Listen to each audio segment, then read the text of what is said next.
It's time for TWiT episode 274. Doctor's here. And Brian Brushwood, Xeni, Jardin, and John C. Dvorak will join us as well, and a bottle of rum as we talk about Facebook's new email and a whole lot more. Stand by. This Week in Tech is next.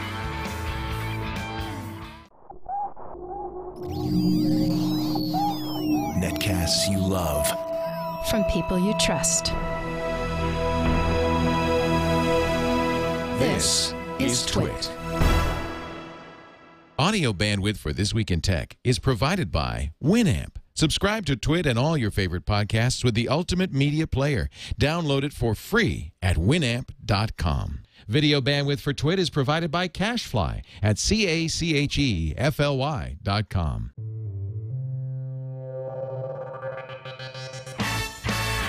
This is TWiT, This Week in Tech, episode 274, recorded November 14th, 2010.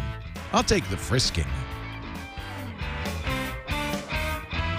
This Week in Tech is brought to you by Go to My PC. Think remote access to your PC or Mac is complicated? Think again. It's easy with Go to My PC. For your free 30-day trial, visit gotomypc.com/twit. And by Squarespace.com, the fast and easy way to publish a high-quality website or blog. For a free trial and 10% off the lifetime of your new account, go to squarespace.com and use the offer code TWiT. And by Ford and the new Ford Fiesta. With an EPA estimated 40 highway miles per gallon, no other compact car is more fuel efficient. And fuel economy is just for starters. The 2011 Ford Fiesta. Ford invites you to drive one at a dealer near you.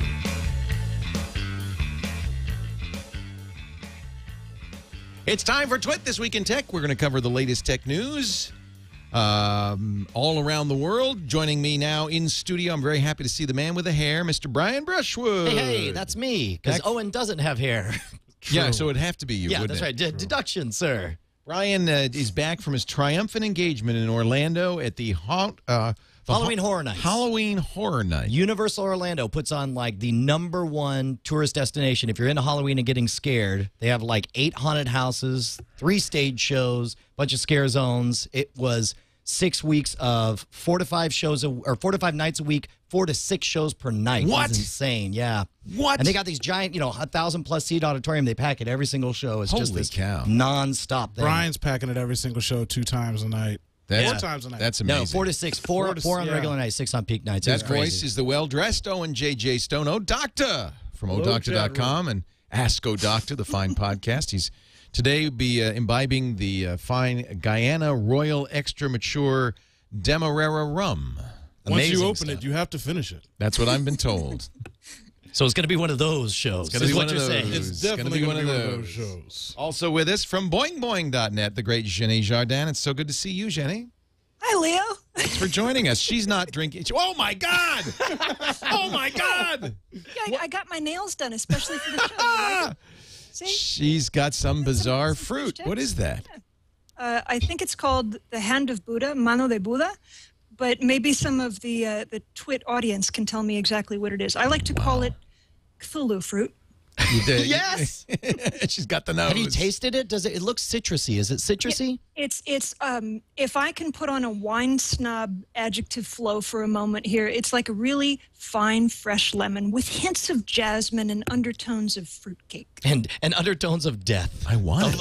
Of Cthulhu. I want it. Well, Cthulhu, entices you into your death. That's right. Yes. The claw of Cthulhu. On my keyboard, it lies dreaming. Okay, leave it there because it scares the hell out of me. Okay. Also here, speaking of scaring the hell out of me, John C. Dvorak.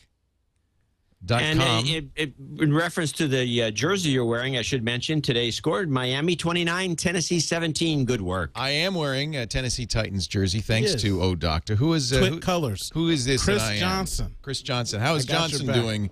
John, is he? I think he's quit the team. So embarrassed. So embarrassed. It's a throwback. It's an instant classic, Uncle Leo. It just went up in value. Thank you for letting me. That's how you answer that question. Letting me wear John, this. calm down. This is very nice. We're drunk. So tomorrow, 10 a.m., and we're going to cover it live. Facebook has yet another. I can't believe Facebook. It seems like almost every week now they're having a town hall and announcing something. No one knows for sure, but the rumors are, and I think pretty good rumors, Facebook's going to do a Gmail killer, a Facebook email. They've got the domain fb.com, which they apparently snookered out of the Farm Bureau. Really? I was kind of hoping they would call it fmail.com. Fmail. Fmail. Would have been good. Fmail. No, they got FB. I'll send you a fmail. Fmail. It's a new kind of email. It's Fmail. So I know you left Facebook and then had to come crawling back. And I have, and now you can see why, because Facebook, it's where it's happening. So I was going to say, are you happy now that you're back? Do you think it's doing stuff right, or was it a symbolic gesture over privacy, or are you really digging it now that you're back into it? No, I don't dig Facebook. There's this element of social compulsion, it feels like to me, that if you participate, then your friends are there. And I've only added friends this time, not strangers, and you just feel like you have to kind of it's a tool to represent. Use. I don't feel like it's a tool. See, and I wonder if I feel like I'm pressured. I'm like I wonder if I'm insulated because I never made it about my real friends. It was like the answer is yes to everyone. It's another broadcast You're Mr. platform. Showbiz, yeah. And that's how I used it at first. And this time I decided to use it. The only reason I came back is because I wanted to. It was when Places came out. And I said, oh, well, now I have to try that. And I'm glad I did, because they have been adding a lot of things. And you cannot cover tech without covering Facebook. You have to. It's part of your job. So, I never worried about privacy personally. Oh, this is baloney. I mean, seriously, give me the one reason that you have to cover Facebook if you cover tech. Oh, Intel came out with a new chip. Let's see what Facebook First has of all, to say John, about that it. shows how out of date you are. We don't care about Intel's new chips. That's not where the news is. The news is in mobile. The news is in search. The news is in social. That's the news in tech these days. And I remember, for the last year, people have bitched at us for talking about Twitter so much, including you, John. But that's because you were talking about Twitter too much. That was that was the story, and I think Facebook's a big story. So if Facebook does Gmail, do they do a wide open mail system, or do they do an extension of Facebook messaging? I'll tell you why they might want to do the latter, because there's no spam. Now, okay, so far. The proposal, as I'm hearing it from you, is that this is an email system that only happens. You can. It's a closed email system, like nobody from the outside can. We don't know. We'll find out tomorrow. But they have a choice. They could make it an open email system, right? Which is a smart thing to do. Well, how would you have an email system? Well, I think what closed? you do, you already do, which is called Facebook messaging. Right. Although I guess anybody can message you, because I get messages from strangers. Yeah, they can, because when they want to add you, they can send a message before they add you to get to you. But they can't just kind of message you a lot, only for an ad request. I think that's how that works. I think a two-tiered system. One is these are validated people on Facebook. We know, because Facebook says we know who you are. These are valid, real people. And then these are not Facebook people. They're in a separate inbox. It has to be open. I mean, number one, people don't switch email that much, and to switch from Gmail, like with my docs and all the other things that come with Google Suite. Well, it's going to be hard, isn't it? Really, like, you're going to give me an email, whoop-de-doo. They're going to get young kids to start up on it and get numbers, but people don't just switch email like that, especially just for what, an email? Really? Jenny, what are you hearing? Do you think Facebook's going to do an email system tomorrow? I think I'm hearing the noise from all the same places that you are, but the one thing I have to ask is, why on earth would anybody trust Facebook? It's Yes. a record of privacy. Thank you. With email. Do you trust Google? No, I don't use Gmail. I'll correct that. I do use Gmail for bulk accounts only, and for occasionally if somebody needs to send something like a Google document. But I don't trust Gmail with anything that I wouldn't want published or sent to the feds. Who do you trust with your? Exactly. Who do you use? Do you Hushmail? Who do you use? If I told you, I'd have to. Yeah. Well, you don't use because you're not going to use your internet service provider, because that's going to be even worse than Google. You don't. So I do use my internet service provider. Oh, but you have a high security one? I have an ISP that I trust more than I trust Facebook, or more than I trust a free service. I pay my ISP. Good answer. Free, but don't free is the answer. Domains are hosted in Canada. That's why you're safe. A lot of what we do at Boing Boing. Yeah. So there's different things that you can do to improve your email security, and using free web-based services. I don't even know enough about Hushmail to really feel fully trustful there. Right. Hushmail incorporates PGP encryption, but you're right. We don't know what happens at either end. I used Hushmail for a while before it felt like a hassle to go through. Right. And I get lazy, and I hate that I'm one of the cattle that's just like, oh, I don't know, I really should be more private, but this is just so easy. Thank you, Gmail. Xeni, do you use a Canadian host because Corey's from Toronto? I think that's actually how it started, but over the years, it's served us very well when we've been on the receiving end of slap lawsuits, different kinds of lawsuits, or legal threats intended to limit what we publish and limit critical speech. So it's served us well, but it actually didn't start out as a way to certainly evade any law. I'll say also, as far as web security, big fan of what the people behind the Tor project do. I use Tor every day, no matter whether I'm in this questionably democratic regime or another one. I travel to Guatemala, Africa, Asia a lot, and I like to take extra precautions wherever I go. You're really paranoid. Well, you know, I think 5 or 10 years ago, you would have expected me to come on the podcast wearing a tinfoil beanie cap with talk like that. But I think these days it's prudent. It's like, yeah, I have locks on the door in my house too. And it's government you fear most? Well, no. I mean, it's government, it's spammers, there are any number of threats. You're just saying, like, on principle, it's just good practice to just do it, because it doesn't matter. You don't know what it's going to...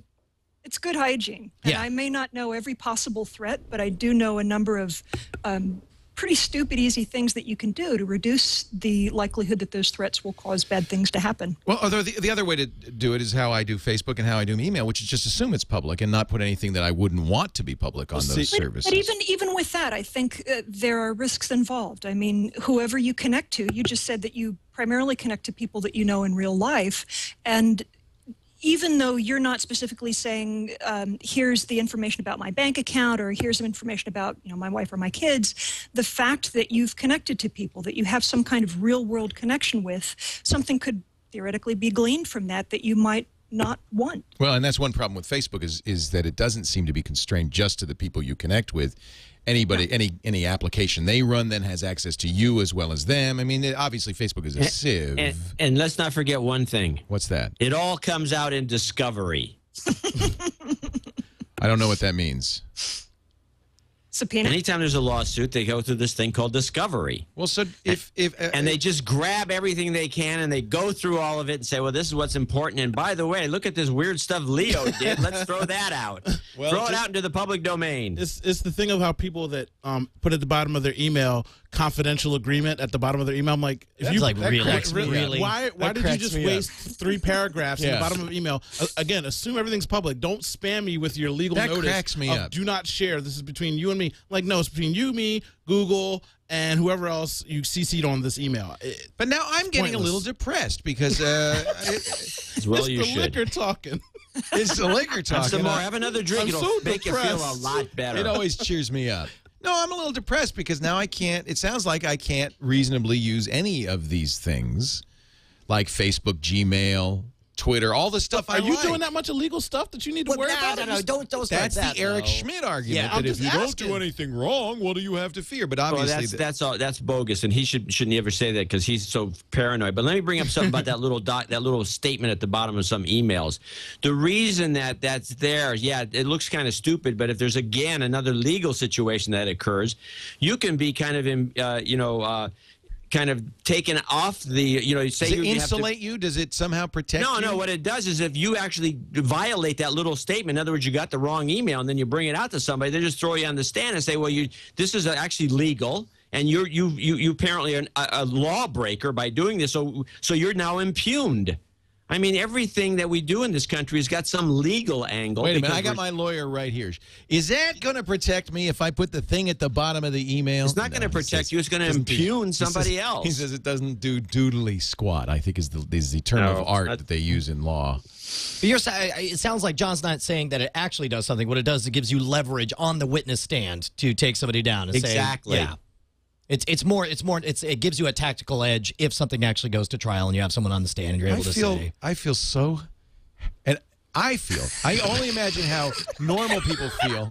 What? Oh boy, there comes the liquor's working on these guys. You didn't say anything, but I feel you're laughing. How you feel, and it's just really bad. It's like we're at his first drinking party. It's like It's like we're at a frat party and he discovered the keg. It's like, guys, you don't understand. I just feel so much. To an AA meeting. Love you feel guys. like I love you guys. Use Facebook. Man, it's just I so feel bad. so helpless in the face of all this because it sounds like the only prudent thing to do would be not use the internet at all. Well, and I tell you, I was going to say that you're a little bit better equipped to deal with this than most people, and that you are accustomed to living your life in the public eye. So I gave up a long time ago. Exactly. And unfortunately, my wife and kids have kind of got to suffer that brunt. Well, and my that's 4 interesting. mistresses and my 8 families and the family in Canada and all of them. 4.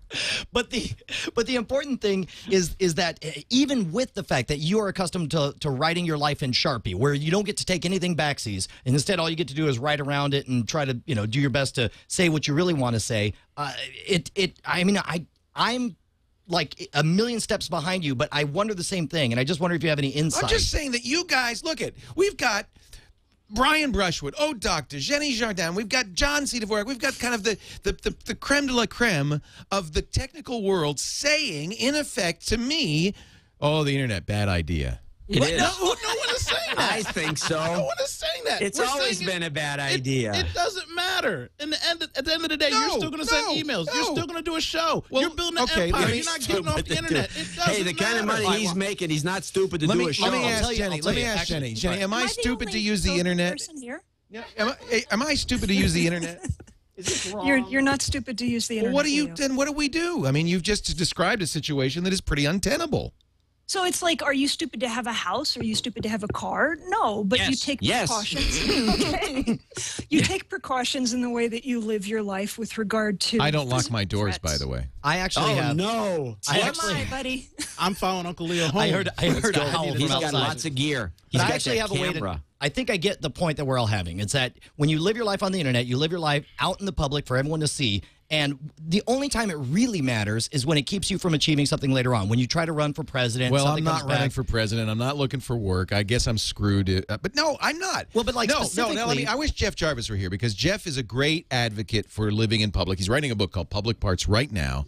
His point is if we all just live in we all have the same freaking skeletons in our closet. We're no different. No, We're we all don't. We Which don't is- have no, the no, no, same no. ones. We have different ones, but they're roughly the same in general shape. This Not steps necessarily. almost exactly to where I You was hoping wish. it would, because the next story I wanted to talk about is that police recruits are now being screened for what they've said and done on social networks and I know. Facebook, and those skeletons come out. But this is the deal they make. You apply for the job in law enforcement, and the law enforcement people have to ask you, okay, if you want this job, they don't do it without your permission. We need your passwords. We need to scan, All of your scan. aliases, Yeah. any names you've ever played. And you don't have to play the game. You just say, "Well, I'm not going to apply for that job," and then but you can't get the job without exposing yourself. but the idea But that's of giving fair. your- You're law enforcement. There's a higher standard. yes, You well, have to expose yourself and the information, or just one? Everything. I mean, you would But give if your you're password. applying for a You job, can just change your password later. That's not a big deal.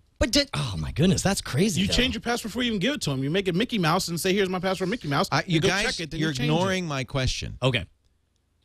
It sounds like you're describing a Wild West internet where privacy is futile, is a crazy goal. Can I say something? Is that the Can I case? say something? Yes. Oh, doctor. Privacy does not matter. That's not why everybody's upset. That's what It's not- Jarvis says. it's not Jarvis about- says listen, you might as well live in public. We just all live in public. It's not about privacy. It's about control. The thing that people got upset about Facebook is when things are hidden and you don't know how to turn things on and off. It's about not having control over your content. You know what? If you don't want to get caught with dirty underwear, put clean underwear on and don't get hit by a That's car. the Eric Schmidt motto, which is don't do just anything bad. Do what you want to do, but know that it might come out. I mean, if you're a bad person, My you're a bad attitude person. is- if you're a good person, my- you're a good person. here's It's my not about feeling. privacy. Brother. My feeling is we all are the same. We have No, we're all the not. same flaws. Let it. Yeah, I smoke pot. Yeah, I used acid. Yeah, occasionally I like a donkey, but it doesn't. All right, we got that one on Okay. tape, ladies and gentlemen. Okay. We're all the same. Yes, we're all the same. And- And Brian did that last weekend. A lot of people didn't smoke pot. A lot of people didn't drop acid. No. You know what I'm saying. And then my once you say underlying you point. smoke pot in public and make it a public thing, you're gonna, and especially like say for look at- example, you have look a at- pilot's license. look at the your difference- insurance is either going to be pulled or it's going to be raised to the roof. Look at the difference between Bill Clinton, who said I didn't inhale, And Barack Obama said, hell yeah, I inhaled. Well, and you stole my idea. I was trying to set this up from the very beginning. I was going to say, like, right now the news is, OMG, they're looking in our Facebooks, right? And that what it's going to become is that we're going to become bored with the secrets that we discover. And then we're going to know that we have an entire generation of working adults starting right now, the 18 to 24-year-olds who have been living their life, their young adult life in public, who have all number of stories written about them, photos taken at parties, compromising stories, language and they're all going to be in the same boat, right? And it's going to, just as it used to be 20 years ago, the idea of a president who smoked marijuana was insane, just crazy talk. And so you had to come up with some kind of hedge, like, well, I smoked it, but I didn't inhale. But then now it's like we're bored of that. We're like, yes, of course. Everyone. You didn't. Yeah, done. You know, you can have I that. just stop for a second and at least throw something in? Yes. You guys are like talking from a technical group, California perspective. There's plenty of people in Arkansas, Kansas, North Dakota that don't put all their pictures online. And, well, they will. That's just because they're behind. Yeah, as soon as they can afford the internet. Not necessarily. They take a look around. They'd say, "What? This is crazy to do this." You know, I do due diligence on people all the time. Somebody, you were going to do a meeting or something, I'll go look them up on Flickr, and I'll say, oh, my God, this person is a douchebag. You can just tell by their photos. Well, that's you, John. John, you used to review software by looking at the box. That's You guys laugh, but it's true. All right, we're going to take a break. I don't know where to go with that. When we get back, I'm going to explain how you review software by looking at the box. I think to tie it in a bow, I'm of Leo's camp that you live your life on the record. You've always lived your life on the record. The record has changed a little bit, and I think we're going to see the world more warts and all from and that's a good thing in the long run. I think so too. No, it's a bad thing. No. It'll keep us from these unrealistic body expectations. You think, yeah, exactly. On these unrealistic moral standards. Okay, there it goes. When O Doctor did... I already have the picture of that, Leo. When O Doctor... It's on the internet. Exactly. Why have nothing on? When you JJ, I was so impressed. You did the parody of the Old Spice guy, and you're topless, and you know, you're not exactly Paris Hilton. I've lost 14 pounds, Uncle Leo. I could do it again right now. Look a little bit better than last time. But you know what? Have another drink. I loved it, and everybody loved it that you did it because you were you, and everybody says, yeah, I got man boobs too, big deal. And it's not...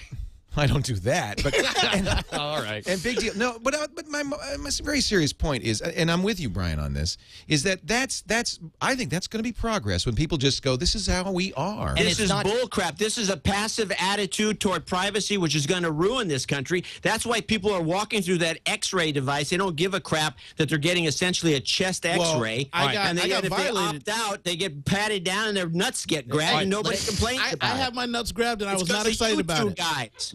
Look, no. Okay, all right. Well, let me say two things. First of all, I'm with you on the X-ray thing. If I have to choose between the peep show and getting felt up, I always choose being felt up. It's awkward, and they're ashamed to do it, and that's the way an invasion of privacy should be. You want to make them feel bad. That's right. That's right. That's right. You are grabbing my junk, and it's awkward for both of us, and that's how it should be. But let me say what I'm trying to say about the warts and all and understanding who people are. This is a manifestation of the high-definition culture that we're joining into. And it's not just our privacy on Facebook. It's the fact that we watch high-def TV, and you can see the zits on people. You can see the makeup that Jay Leno's wearing on The Tonight Show. We see things the way they actually are. In the first 100 years of media, it polished people. It lied about people. And I think that we all agree that the magazines and television and movies created a false standard that was unattainable and has caused great pain for normal people for the last 100 years. Media has misused its ability. This is an opportunity for media to say, and this is kind of what we do here. Boy, this is warts and all media. This is like a false argument.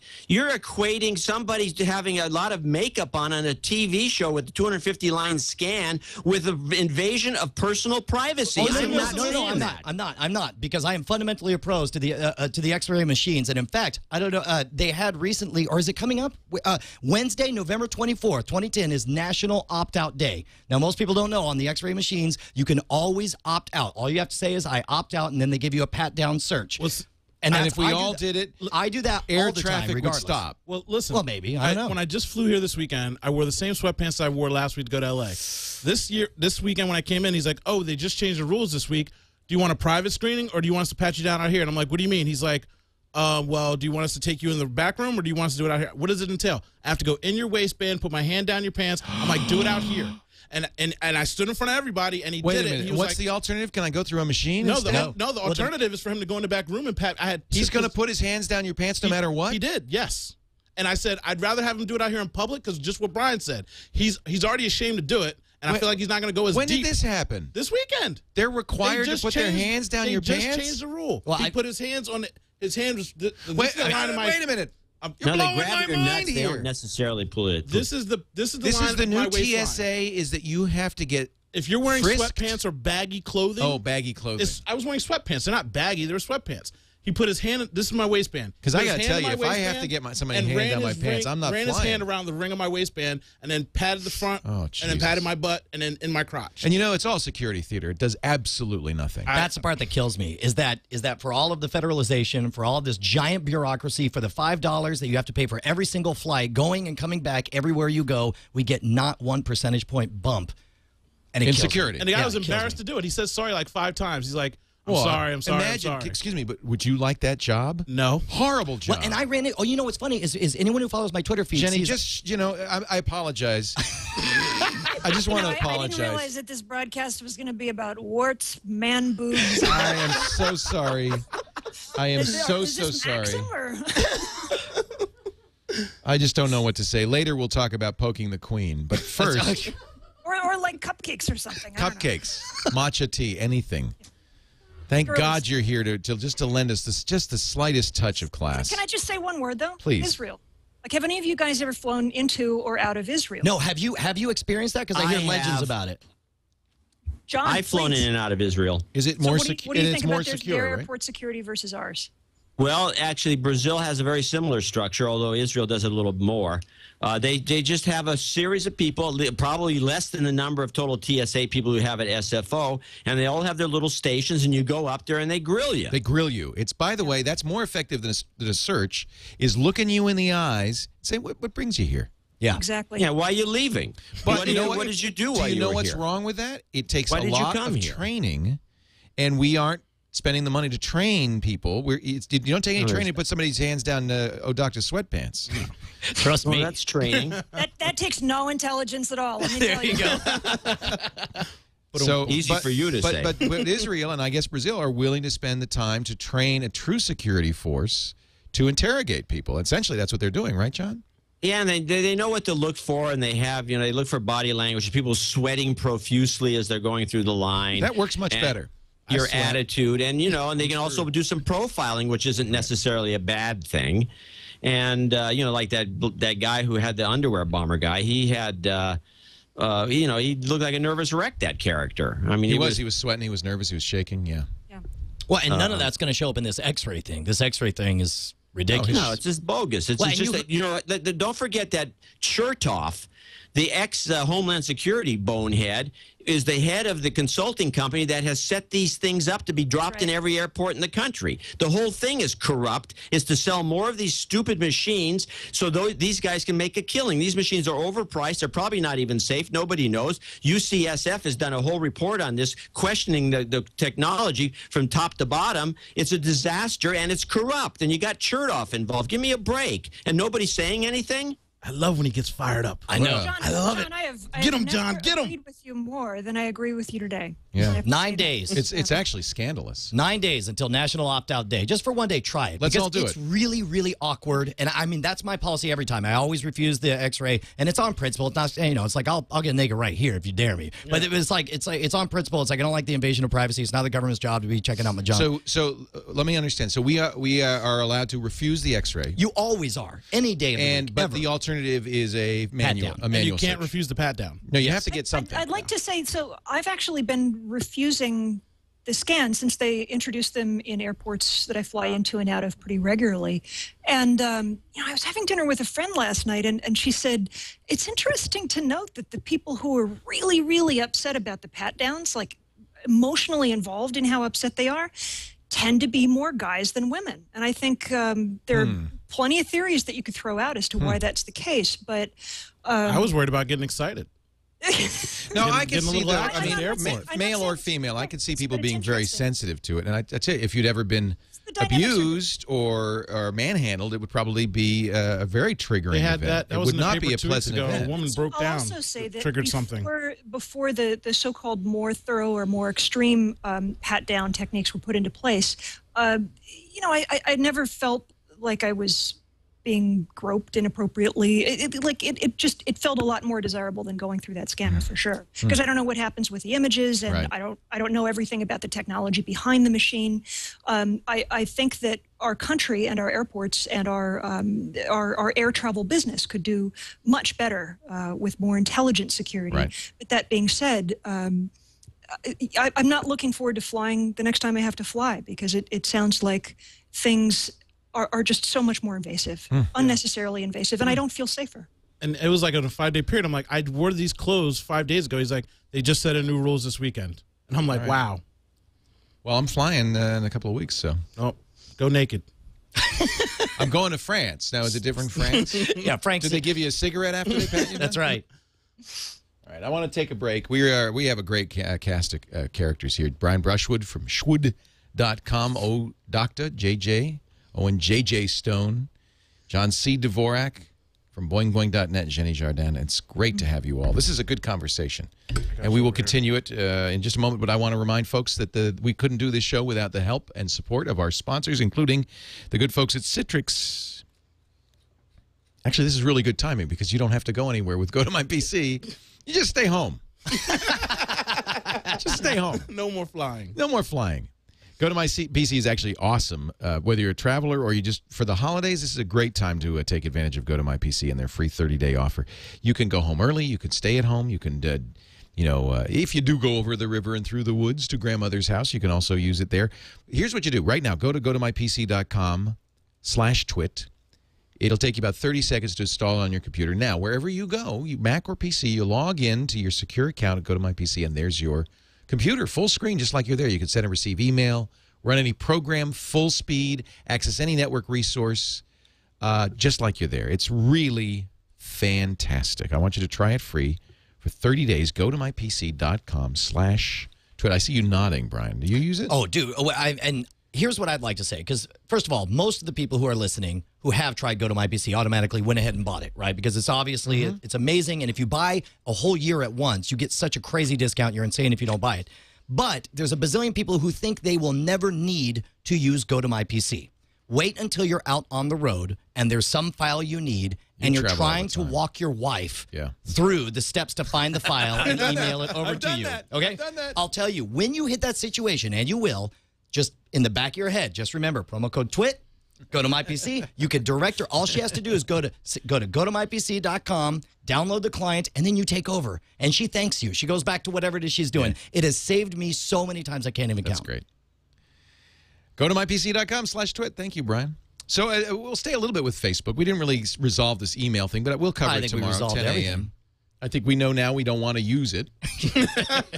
Bottom line. We're the grumpy old men in the back room. I don't know what it is. I don't like it, though. I thought this was kind of interesting that kids are a little smarter maybe than we are. They're doing the super log off now. When I had never heard of this until I saw this article. This is amazing. When they don't want, say they're going to apply for a job, or for whatever reason they don't want somebody searching their Facebook profile. Maybe you're applying for a job in law enforcement.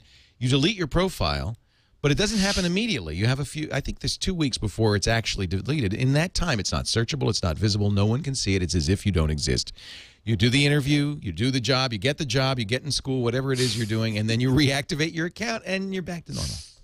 Clever. This is brilliant. This is why you can't beat the kids. This is why your parental controls are all BS. The kids will nature will find a way. Jurassic Park all over again.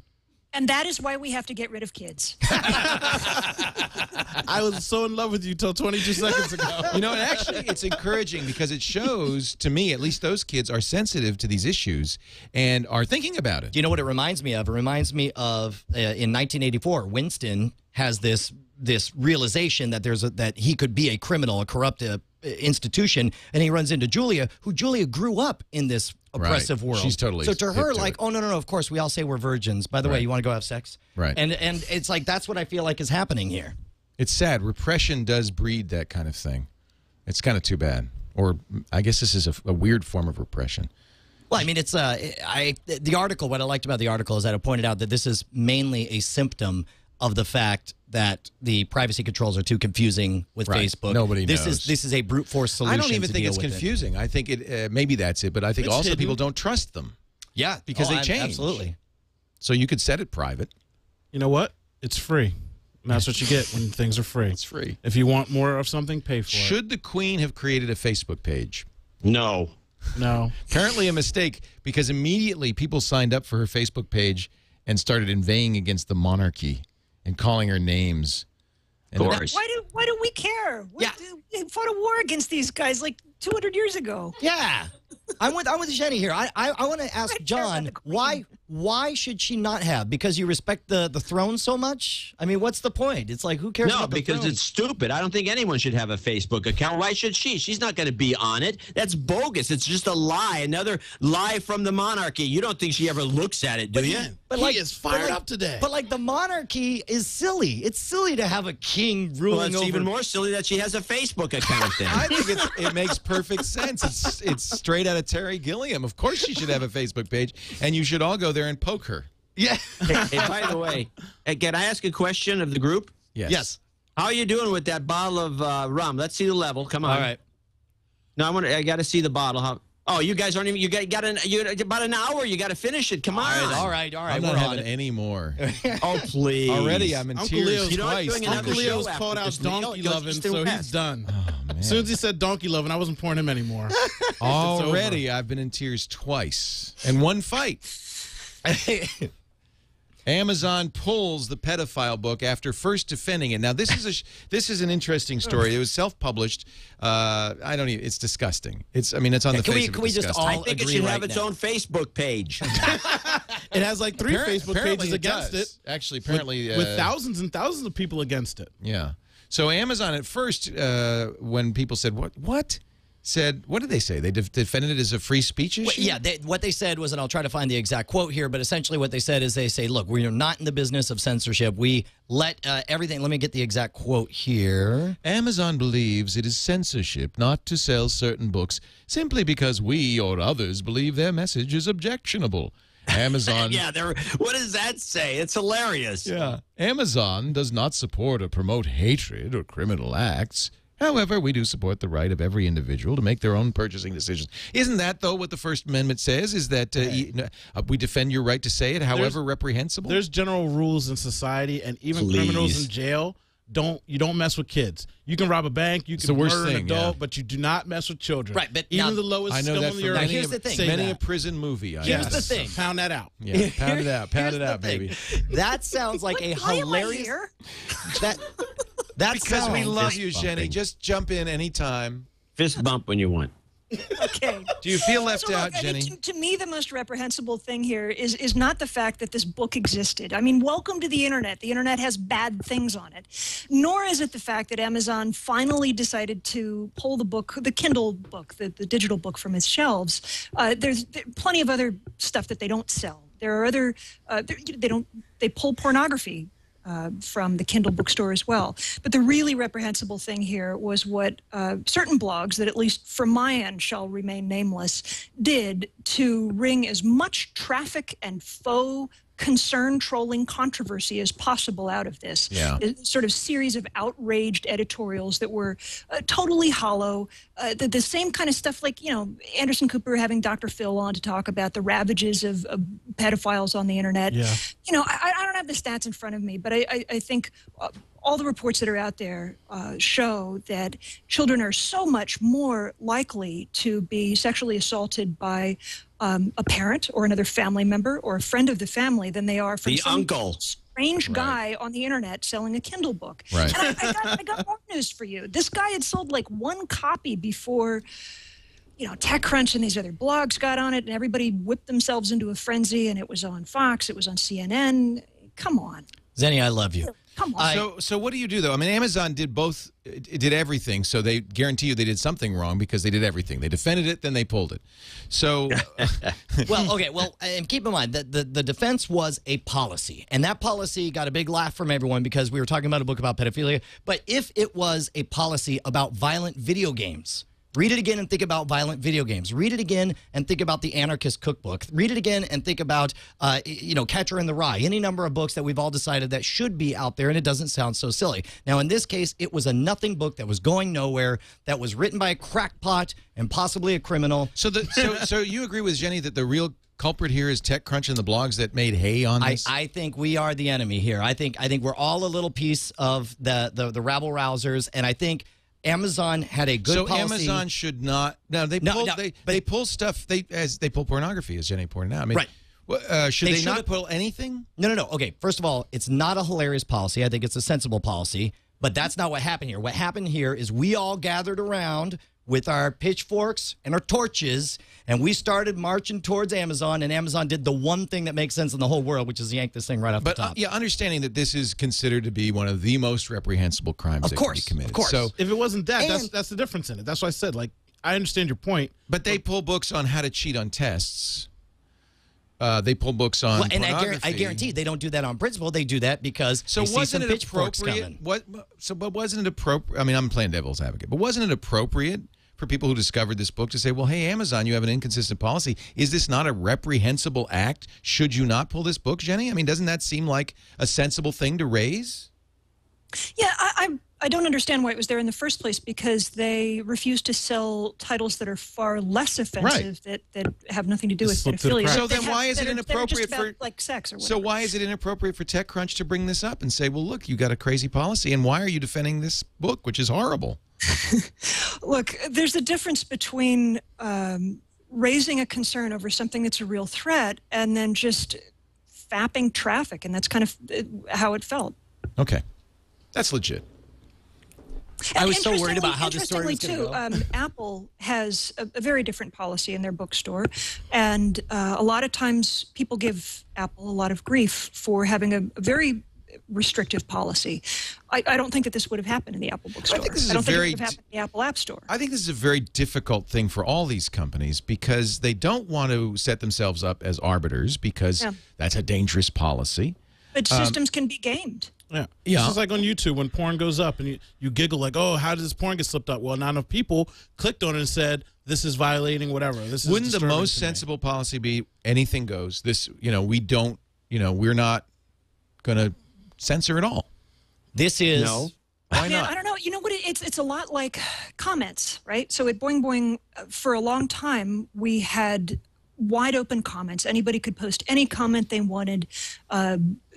While we were a smaller blog, that made sense, and that wasn't a big problem. But as Boing Boing grew and the size of the network, the size of the community involved became exponentially larger over the years, that open policy, we hit a point when it was no longer sustainable. We cut comments down altogether, and we replaced them with a system where we have real live human moderators that you could say, I wouldn't say that they're curating comments, but if someone suggests something, if somebody were to suggest an illegal act like this, we'd take a look at that and think, like, is this harming the community? Is this potentially harming someone? Is it a personal threat to one of the editors? Is it something that makes us log on in the morning and feel really uncomfortable? Does it improve the experience for us and for our community, or does it degrade it? So it's a little bit different. But I think in a nutshell, that's exactly the answer to your question. That's why anything can't go. That's why you took comments off your blog, Leo, because if anything goes, you end up with this chaos, this chaotic mess of, that, like Xeni said, was ruining the experience, and you can't allow it. I have comments on my blog. We took comments off the TWiT webpage, but this is a very difficult thing that all internet publishers are dealing with right now. Either you do what Moot did at 4chan and say, do whatever you want, right? And you see what happens at 4chan, or you try to do what Boing Boing did. And I think Boing Boing's done it very sensibly, but you're also, Amazon's in a difficult position because and for what it's worth, let us make it very, very clear. I think they are, John. What's difficult about seeing a book on pedophiles and saying, hey, this book sucks, get it out of here? How difficult is that? No, that you shouldn't have let up. I agree. I'm giving John a pitch for it. But you got right after the show. But you do have to make difficult decisions in many cases about But this stuff. is what... I mean, would you put, let's say, a white supremacist book up there? Me? Anybody. See, it's always the pedophiles first and the racists second. Well, these are both extremely reprehensible things, but at the same time, I'm okay with racism over pedophilia. Pedophilia, they're children, they're innocents. Adults have the right to do what they want to do. They're adults. So I'm just pointing out. Wait. Racists have the right to lynch whoever they feel like they're adults? No, you have the right to But be what about Mein Kampf? You have the right to be a racist. What about Mein Kampf? All right. Don't get all fired Well, let's say the book was called How to Lynch People. Well, then we need to read it. Let's just say Mein Kampf, because it's racist, but it has it's an important historical document. I was hoping you'd bring up Nazis. Yeah. Where's Hitler? It's the drinking game. God was law once again. Well, that's why they call it a law, because it may not be violated sooner or later. But here's what I like about this discussion is that all of this is happening on the internet with private individuals running their own little fiefdoms. I mean, or not fiefdoms, I guess individual city-states. You know, you guys know I'm an unapologetic, one of those misty-eyed libertarians, and the internet is the closest thing that exists to a libertarian anarchical society. And it's great to see everybody handle this universal problem in their own individual ways. And yes, Amazon's grappling with it. They have their own unique take that they're dealing with it. But thank goodness it's not the government. Has anything to do with it. It's something that we all have to deal with, and it is a very difficult challenge. Some people have taken comments off their blogs. Some people moderate comments. Some people let anything go. I think 4chan is a really good example of what happens when anything goes. That's talk about warts and all. I mean, that's like you look at pure honesty from. I think it's great that 4chan exists. Yeah, we need an evil. I empire. went to see /b/ the other day just because I'd never been, and my wife was. I was in bed. I don't know what I was thinking. This is going to have another drink, Leo. Come on. And of course, I'm sitting here going, "Oh my, and my wife looks over. And she doesn't there's no way to say, oh no, this was a what? There's no answer for this. I'm reading the articles, honey. I'm reading it for the article. I seriously, I'd never been there, and I was just curious. Well, what happens there? And of course, I got caught immediately because that's how I am. Now, of course, 4chan is right now DDoSing Tumblr, which is DDoSing back. I don't even understand what that's all about. Is 4chan a blight? I mean, or is it just a good place to have these people go? Hey, like I say, you need an evil empire. Better to have them in that little pool than running the streets. I think even Mood is embarrassed sometimes of what's going on there, but I could commend him for embracing openness. And unapologetically. I mean, no compromise as far as the openness. No compromise. Especially when the internet is everybody wanting to be nice to everybody. There's like a whole nicety movement where people feel like that would be nice, which means they're fake and they lie to people's faces all the time. There's not that much, brute force honesty out there. People just are being real with each other. Are we reading the same websites? Hey, of course there's websites out there that aren't, but I mean, there's a lot of grandstanding when you're on the internet, and people don't want to say anything about people, and it's weird. Man, I'm talking about person to person. I'm not talking about company and business. I'm talking about people. I think I need to spend more time. You should hang out with me. The internet is a broad and varied place. I think we can agree. It depends on where you're at. Chat room has a very specific request. They'd like to see us get away from pedophilia, bestiality, drugs, pornography, alcohol, Nazis, and start a religion. Oh, good choice. Show's over. Show's over. Hey, by the way, I want to apologize to the chat room. It keeps crashing, and so I'm not on it anymore. Okay. Somebody cut the power on. What is the most taboo topic? Is it religion? You know what? I think it's talking about how many employees Amazon is going to hire for this big Christmas season coming up. 15,000, isn't it? Something like that? Yes, it's insane. What a segue. And in fact, he's good. Hold on. He's good. I was rather proud of that. Specifically, and the number that staggered me, and of course, Amazon has a lot of people coming in, but everybody does. And I'm going to try to track down the actual number here. Retailers will add between 550,000 and 650,000 jobs this holiday season, according to an updated forecast from the National. Excuse me, aren't we still in like an economic crash? Isn't unemployment almost 10%? I'm wondering who's going to spend this money. Weren't sales down last holiday season? They were. Amazon said this is more than we brought in last year. And sales were down last year. And sales were down last year. But you know they, for some reason, think that it's going to be a banner year. Here's my theory. A little bit of, I could be totally bogus. Let's say money is tight. If money is tight and you want to stretch your Christmas dollar the farthest you possibly can, are you going to get up and drive out to the mall and pay retail prices? Or are you going to go online, plan in advance, and figure out how to get the most for your bucks? And if you're going to do that, where are you going to spend it? I did see a survey. It might be a little bit of dancing on the Titanic, but I did see a survey that said the people middle-income people are going to spend less. It's the wealthy who plan to spend more this year. So the people who have money are going to spend more of it this year. Maybe that's interesting because I'm angling for somebody to give me a MacBook Air for Christmas, and I know that they're loaded.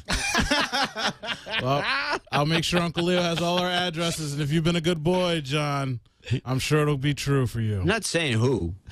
Uncle Leo, of course. Who else? That's where I got this one from, because I'm not giving it back.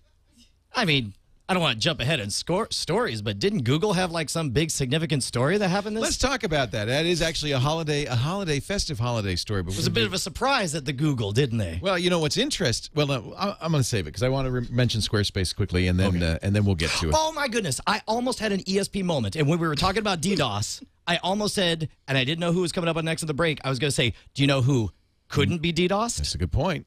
Squarespace.com. One of the things I love about Squarespace, they use that Java virtual server technology. Then I don't really fully understand it, but when you go to a Squarespace site, you're not going to just one server. You're going to an amalgam of servers, and as bandwidth is required, Squarespace responds. When Paul Thurrott's been having such trouble with his website, the Super Site for Windows. I keep saying, Paul, just set it up on Squarespace. Just do yourself a favor. Squarespace, the secret behind exceptional websites is both hosting and software. Really exceptional content management system running on Squarespace. All you have to do is go to squarespace.com and take a look. Start with a template, 60-plus designer templates. But then the beauty of it is you're not stuck with a cookie-cutter site because immediately you can start customizing it to your heart's desire, and I mean really customizing it. Squarespace gives you the chance to make a unique site, looks like a professional did it, but it's just drag and drop, mouse clicks. If you know CSS, of course, you could do even more. But you don't have to. You really get a lot of control over your site. So start with a great template. You can import your existing content very easily. Squarespace has importers for all the major blog and website APIs, including Movable Type, WordPress, TypePad, and Blogger. You know, the easiest thing to do, go to squarespace.com/twit and click the green button. Try it for free right now. All you have to do is give them a site name, a password, an email address so you can recover the password if you forget it. Do a little CAPTCHA here. No credit card, nothing. You've got 14 days to play with Squarespace and really see what you like. Alex Lindsay was telling me the other day he was in a restaurant that didn't have a website, so he went to squarespace.com, set up a website, and said, here's a password. If you decide you want a website, I've done like 90% of the work for you while I was eating lunch. It's that cool. It's that slick. It's that easy to use. I want you to give it a try. If you go to squarespace.com/twit, do the 2-week, please do the trial. We arrange with all of our advertisers for trials so that you can try before you buy. We know you're smart. We're not trying to sell you a pig in a poke. It's best to try it first. But if you decide you like it, sites start at $12 a month. That's hosting, software, everything. Very secure because they do the updates regularly. And if you use the offer code TWIT, you'll get 10% off that price for the life of your site.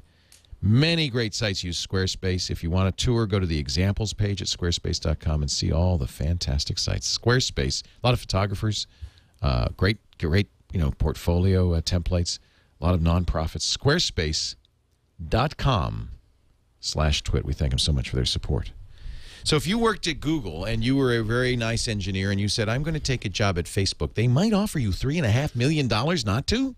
What? Is that what happened? Yes. The other story that I know you were thinking about, it was a memo. It's a lesser story, but I want to hear about this one. $3.5 million. $3.5. Well, but this is the interesting thing. The guy who leaked the memo about the 10% raise and the $1,000 bonus to all Google employees was fired immediately. Merry Christmas. Merry Christmas. Fired immediately, and Google made a point of saying, "We fired that guys." Hey, wait a minute. Hold on a second, Leo. There's no reason for privacy or all this other crap. What difference does it make if he leaked the memo? Well, everything's open. Let me put it Everything's this free. way. If you're going to leak a corporate memo, don't use your Gmail account to do it. Changing his tune. Might have been a little bit of a mistake. Did they really expect that not one person would say, by the way, I got a $1,000 bonus, or by the Apparently way, they thought that it said on the memo, confidential, Google, only, and I guess they took it pretty seriously. Wow. So they got upset because it becomes a story. Anything Google does becomes a story. But that's such a positive story. It's a good Google story. loves Don't you its want employees. that story? $20 million is going to cost them to give every employee $1,000, about $1 billion to give a 10% raise, and now we're finding out that the 10% raise is only for the supernumeraries, executives getting 30%. Wow. Maybe that's the part they didn't want out. Executives getting 30. And this guy, now I don't know how true this is, but this guy's, they say $3.5 million, so he wouldn't go. There's a big brain drain. Google losing a lot of people to Facebook. This isn't the same guy they fired, which is the guy that was. Wouldn't that be funny if Larry Ellison offered him a job? Did you guys read that thing this week about how Google is basically hiring servants for their employees to do things like clean the cat litter box? Are you serious? Fold your laundry. Where's that article? And I remember turn your compost pile, whatever it is that people do up there in Silicon Valley where you guys are. I know at the Googleplex, they have a dry cleaning thing, so you just drop off your dry cleaning. This is actually like servant labor that you can just give them. You have credit points that you can cash in and ask these people to. You love it. This sounds like slavery, Uncle Leo. No, no. Wait a minute. Slavery. These people are getting paid, right? Shillings. They're being paid. Yeah. It's a job, it's sort Owen. of like mechanical Turk, but for physical tasks that involve your house. Are you saying there should be no menial jobs, Owen? I'm just saying a megacorp shouldn't have kitty litter in the office that needs to be turned over. Well, I don't know if it's in the office. Not in your office. It's like they at home. feed the llamas. It's at home. It's not a home in your service? office. It's like back at your home. Okay. Yeah. Or wherever you want. Well, I just need to go get a job at Google, apparently. These people work for Google, but they can be checked out like a library book. Yeah, it sounds to me like they're contractors, so it's a service. I'm blanking out on the name of the service. it sounds to me like this is a timeshare for servants. Yeah, well, not for servants. Servants is a bad for word. cleaning service. Speaking of which, you see that Ask Jeeves is going out of business. Is Ask really? Is it all the way down? I just drove by them the other day. Yeah, it's all over for Ask.com. They're folding up the tent. We got the answer. Thank you, Ask. They say we can't compete against the Google. Wow. It's of course. What's his name from ICM? The big guy. Can't remember his name. Who bought them and said, "Well, we thought at the time that Google was perhaps a fad, ripe for the taking. Anybody could beat them." Well, they never offered any other services. Like Yahoo has. I've been looking at Bleko and I like it. I like Bleko. I don't like the name, but I like How do you spell Bleko. that? BLEKKO.com. They're calling it /tags. And so what do you do? How do you use Bleko? I'm here right now. You use it like Google, but I mean it has a few these /tag angle, and it gets you slightly different results, but it doesn't get you worse results. So the idea would be, for instance, I've created a couple of /tags myself. There's one that's a tech news, and there's one that's /twit. So I'll do a search, let's say, for Google, and instead of I'll say Google /tech news, and then it uses my sources and my sources only for the search. So then it'll search through my canonical tech news sources. So I'm only going to get Google tech news stories.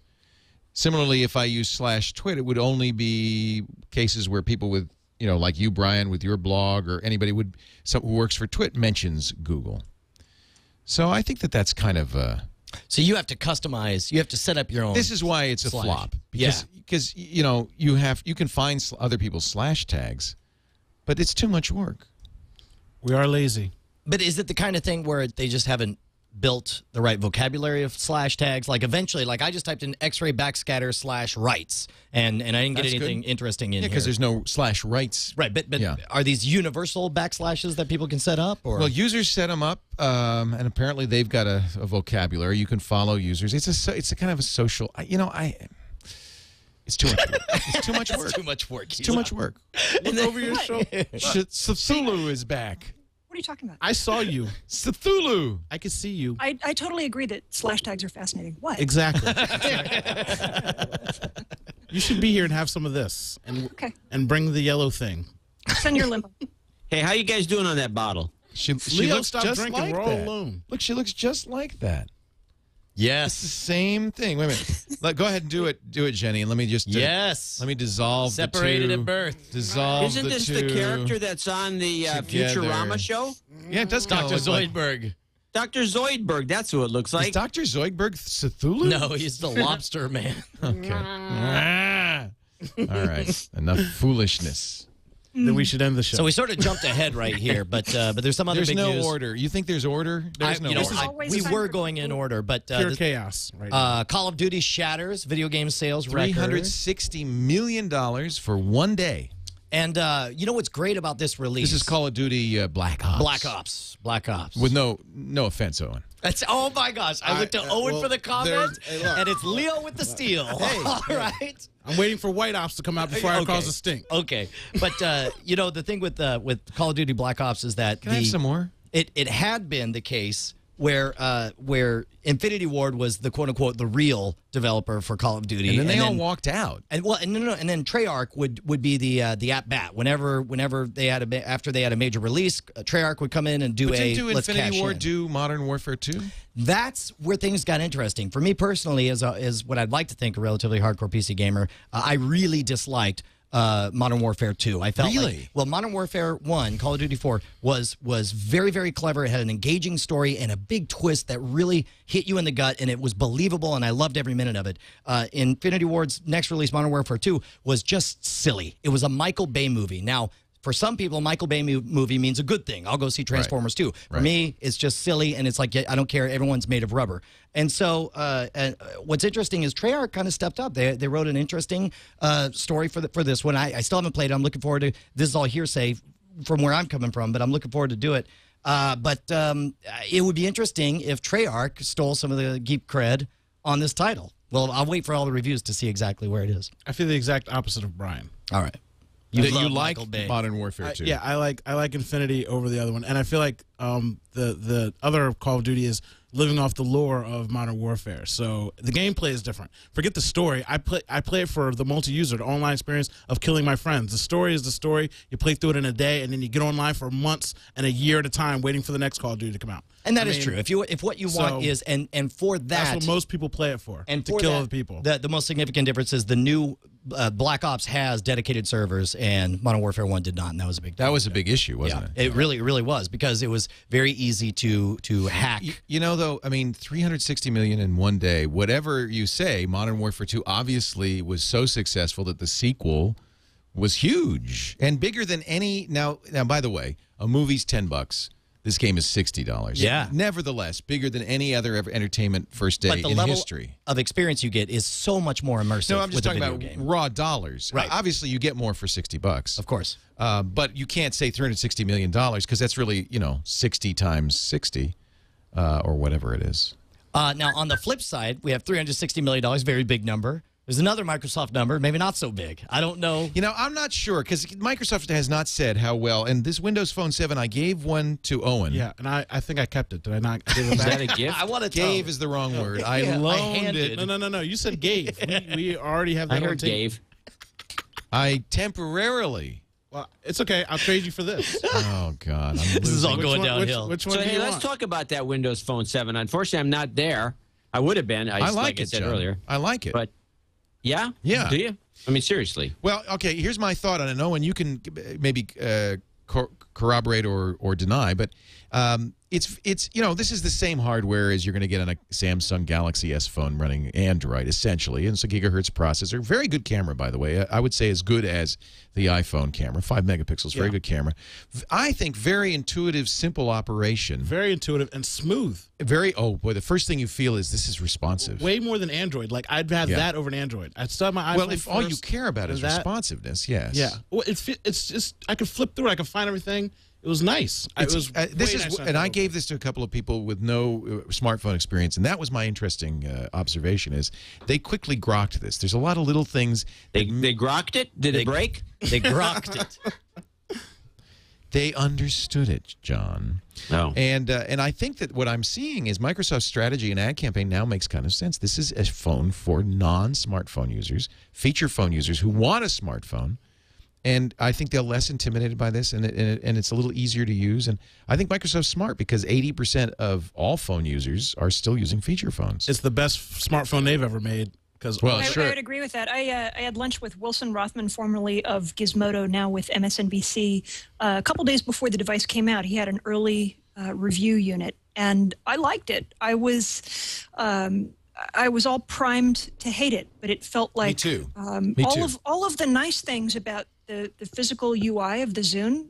Seriously, don't laugh at me because the No, Zune I'm had with you. kind of We nice agree. physical UI, but with like they really got the software right. They really got the flow of usability right.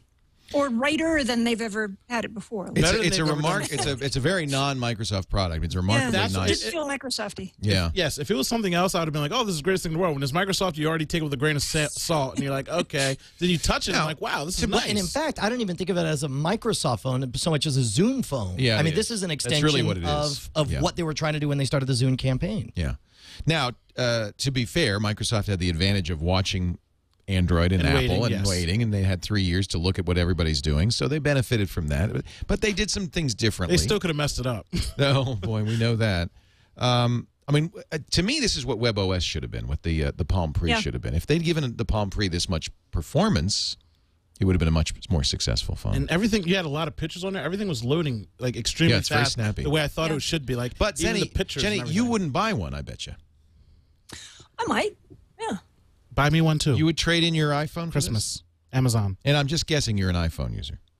I'm an iPhone user, but I'm thinking about having a few and using them regularly in ways that I haven't during review periods, because I'm interested to see if part of my evaluation of different mobile devices has to do with just the learned familiarity that we get when we sort of fall into familiarity with one brand. So, I'm with you 100%. This is why I buy. I'm trying to be objective. I love my iPhone big time, but I'd like to make sure that I'm doing due diligence on maintaining an open mind. This is why I buy phones, and I use them because 2 weeks is not enough. A week is not enough. No. You've got to use it for a few months, and you got to bite the bullet and use it. You hated the keyboard on the iPhone to begin with, and it wasn't just until by looking at the box. You know, I'm just not. By the way, yes, John said he was going to explain that to us. Well, how do you review things by looking at the box? You can look at the box a lot of times, and the way that works is that it is a moment of gestalt. Sometimes in the olden days when there was actually a lot of software flowing around, I had to look at a lot of it. You didn't have time to boot a lot, and you have to make a decision on whether you want to review this. And you could tell by the box many times whether it was a piece of crap, because the box just looked like a piece of crap. There was misspellings on it. The listing of what it didn't obviously do anything. It was poorly designed. It had bad vibes on the box. Let's test this. John, so I'm going to show you a box. And you tell me, you give me your review of this device. You ready? Yeah. Here it is. This is the box. There it is. It's square. It's got stuff flying out of a screen. I'd have to, that's a box that is fairly neutral to me. It's like somebody was over-designed by some art department, and it doesn't really tell me anything. There's nothing written on there. I would have to open that box up and actually look at the product. Owen, give me the thing. So minimalism sometimes pays off when it comes to this sort of thing. But believe me, when I open the box, I can take a look inside, quickly glance through the book. It might be, I may or may not like the product. Here's what's inside. Wow, how'd you get it out of there? It's amazing. Yeah, yeah. It's cell phone companies, by the way. It's a giant phone. The boxes are very primitive. This is the Samsung Galaxy Tab. And actually, you know what? Oh, somebody's been playing Angry Birds on it. It wasn't me. I was told by a number of people, oh, it's terrible. The applications don't scale properly because it's a 7-inch display. It's running Android. You know what? They scale beautifully, and this is actually extremely usable.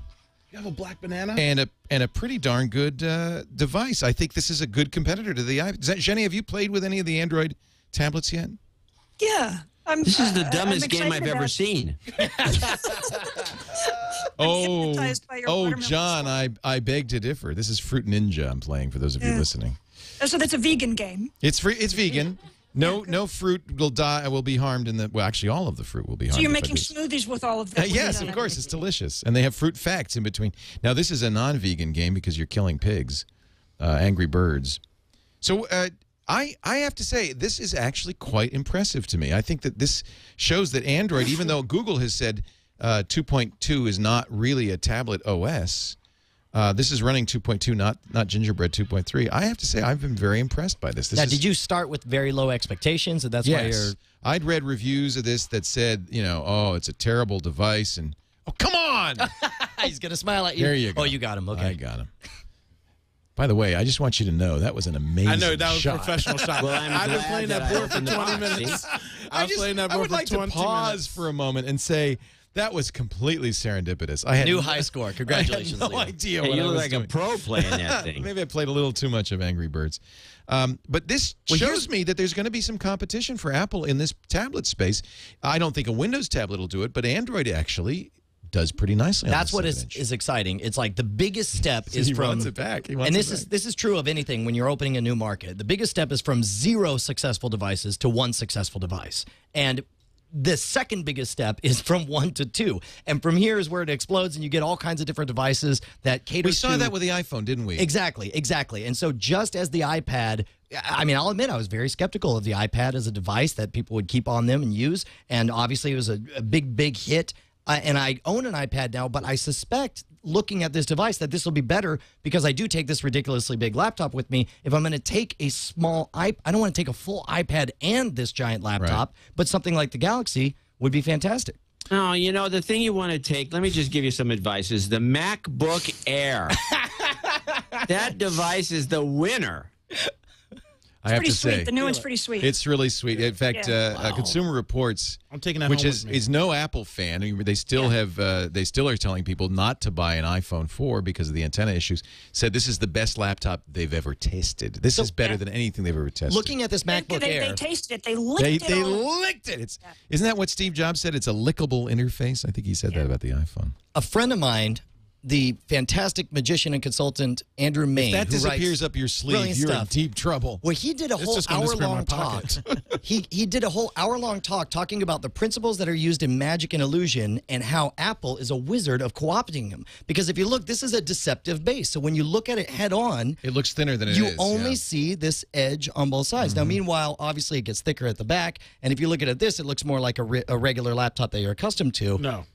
What do you mean, no? Get out. It's half the laptop that I'm regularly accustomed to. Okay. Well, I think it looks just like this one. I don't see what the difference is at all. Holy cow. Exactly the same. This is an Owen laptop. an This is a illusion. Brian laptop. I got to tell you Whoa, that Brian Brushwood has the largest laptop I have ever seen Yes, in my available. life. Thank you. More to love.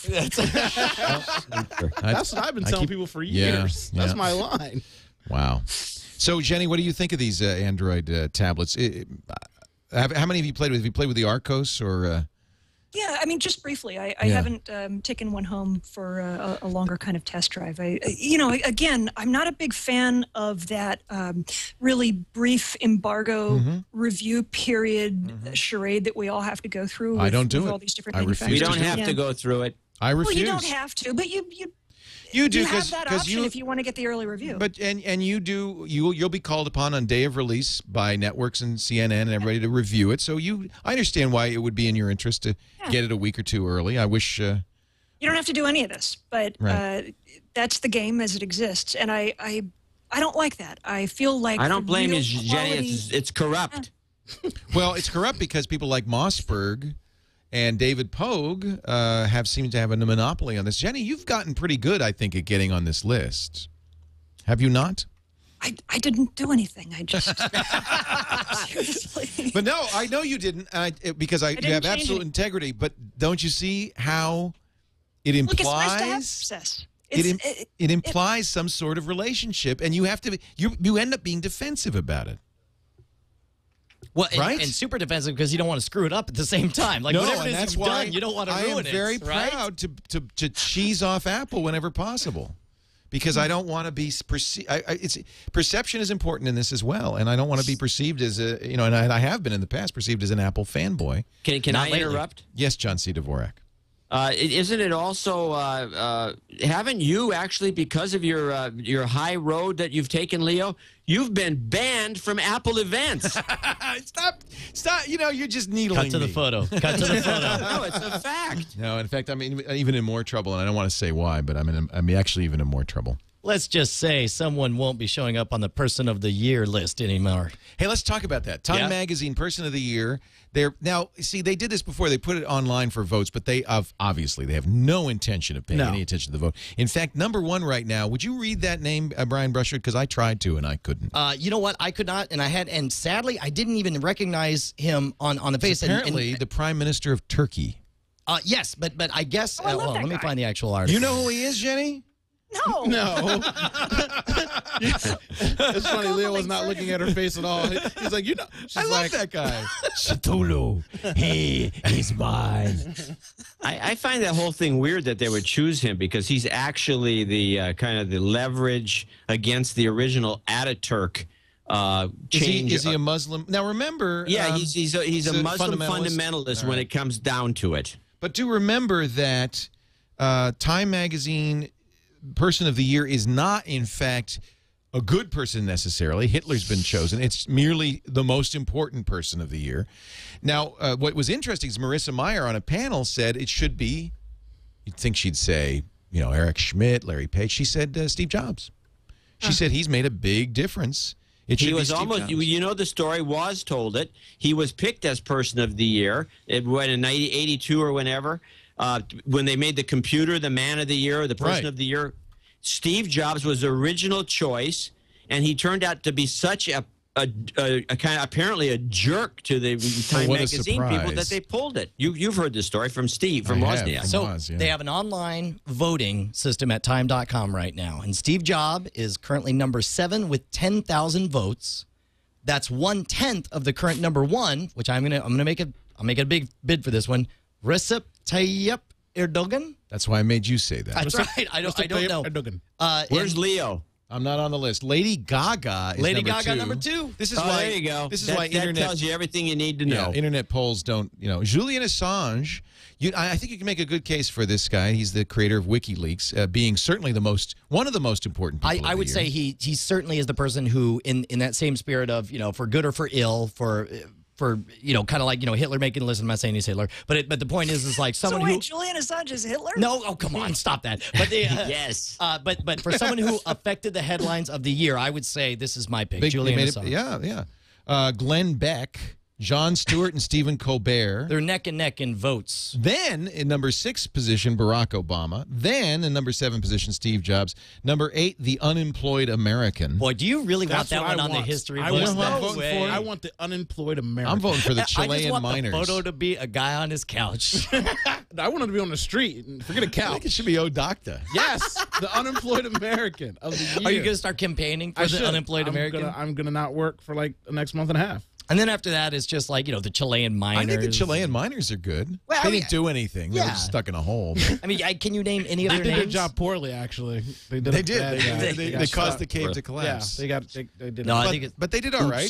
They lived to tell the tale. They were on the the Letterman show. Yeah. I think you could make a strong case for Mark Zuckerberg, who is in the top 20. He's number 10. I did like that.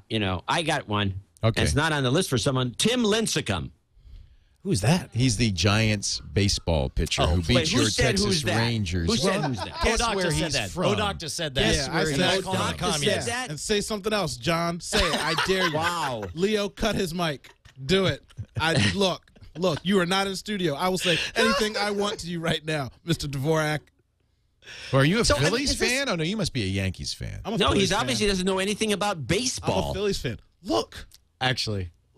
It was the greatest World Series ever. At least our team lost to the team that was a champion. It was so close to a sweep, John. Yeah. Lincecum was dominant, but God, you got to love Brian Wilson, not the Beach Boy, the guy with the beard. And the mohawk. Yeah, I didn't know there was a mohawk under there until. Oh, yeah.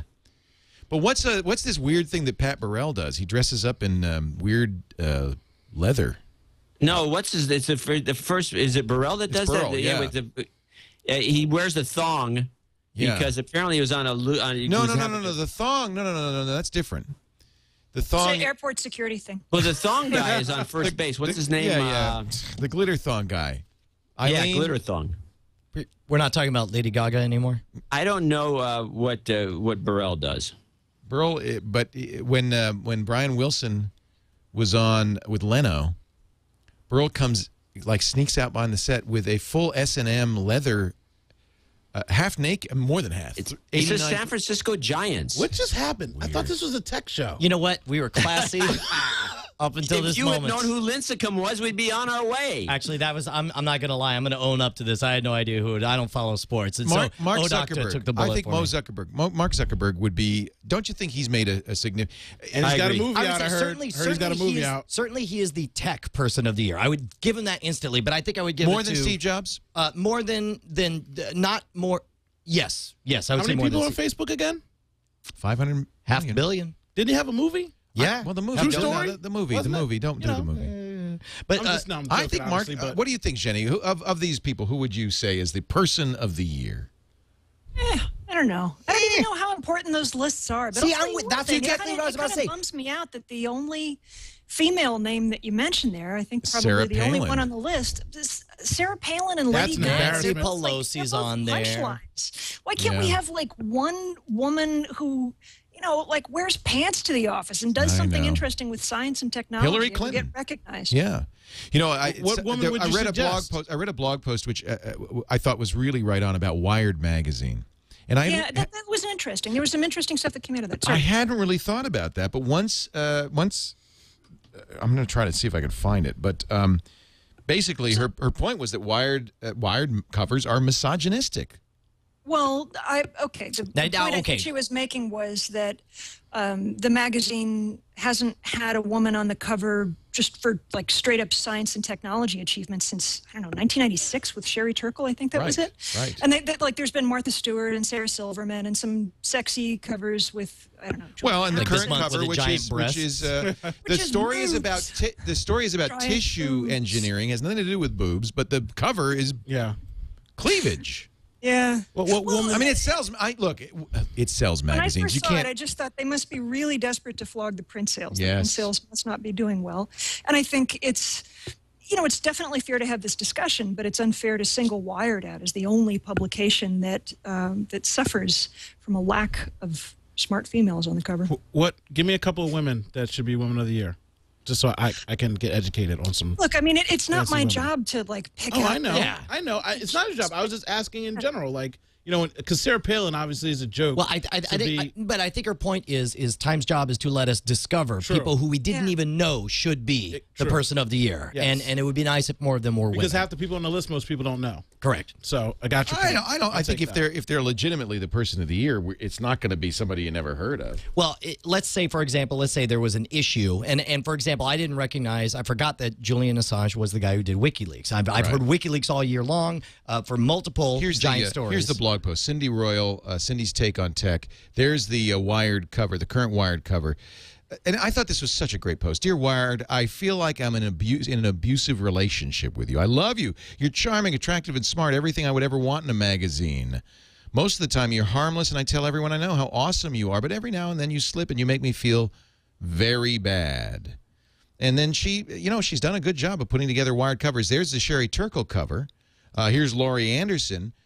But those were more than a decade ago. Well, no, now pan down. That's not a sexualized cover with Sarah Silverman on there. I mean, if it's and that's not a But the sexualized point cover. is that Sarah Silverman isn't running a technology company. Like she's a comedian, she's an actress. They've had actresses and models and people like that on. But what about Katerina Fake? Why shouldn't she be on the cover? I don't understand why she. Yeah, I mean, there's a lot of examples, and actually, Cindy in her blog post refers to quite a few of them. I think this is a legitimate question to pose. Now, admittedly, Condé Nast is the publisher. I mean, this is exactly the kind of stuff Condé Nast, I'm sure, does on. Don't they publish Cosmopolitan as well? I mean, there's a lot of... Oh, is that a sexy it's publication? Kirstone's Cosmopolitan. Kirstone's Cosmopolitan. All right. Well, they publish similar kinds of magazines, I'm sure. Well, it's part of why I love what we do on Boing Boing, because we don't have to worry about pushing a certain number of copies of a dead tree issue with every Right. story that we Right. write. And we're able to cover people and things and ideas that maybe aren't on the top of the heap yet. We're able to pursue things that fascinate us.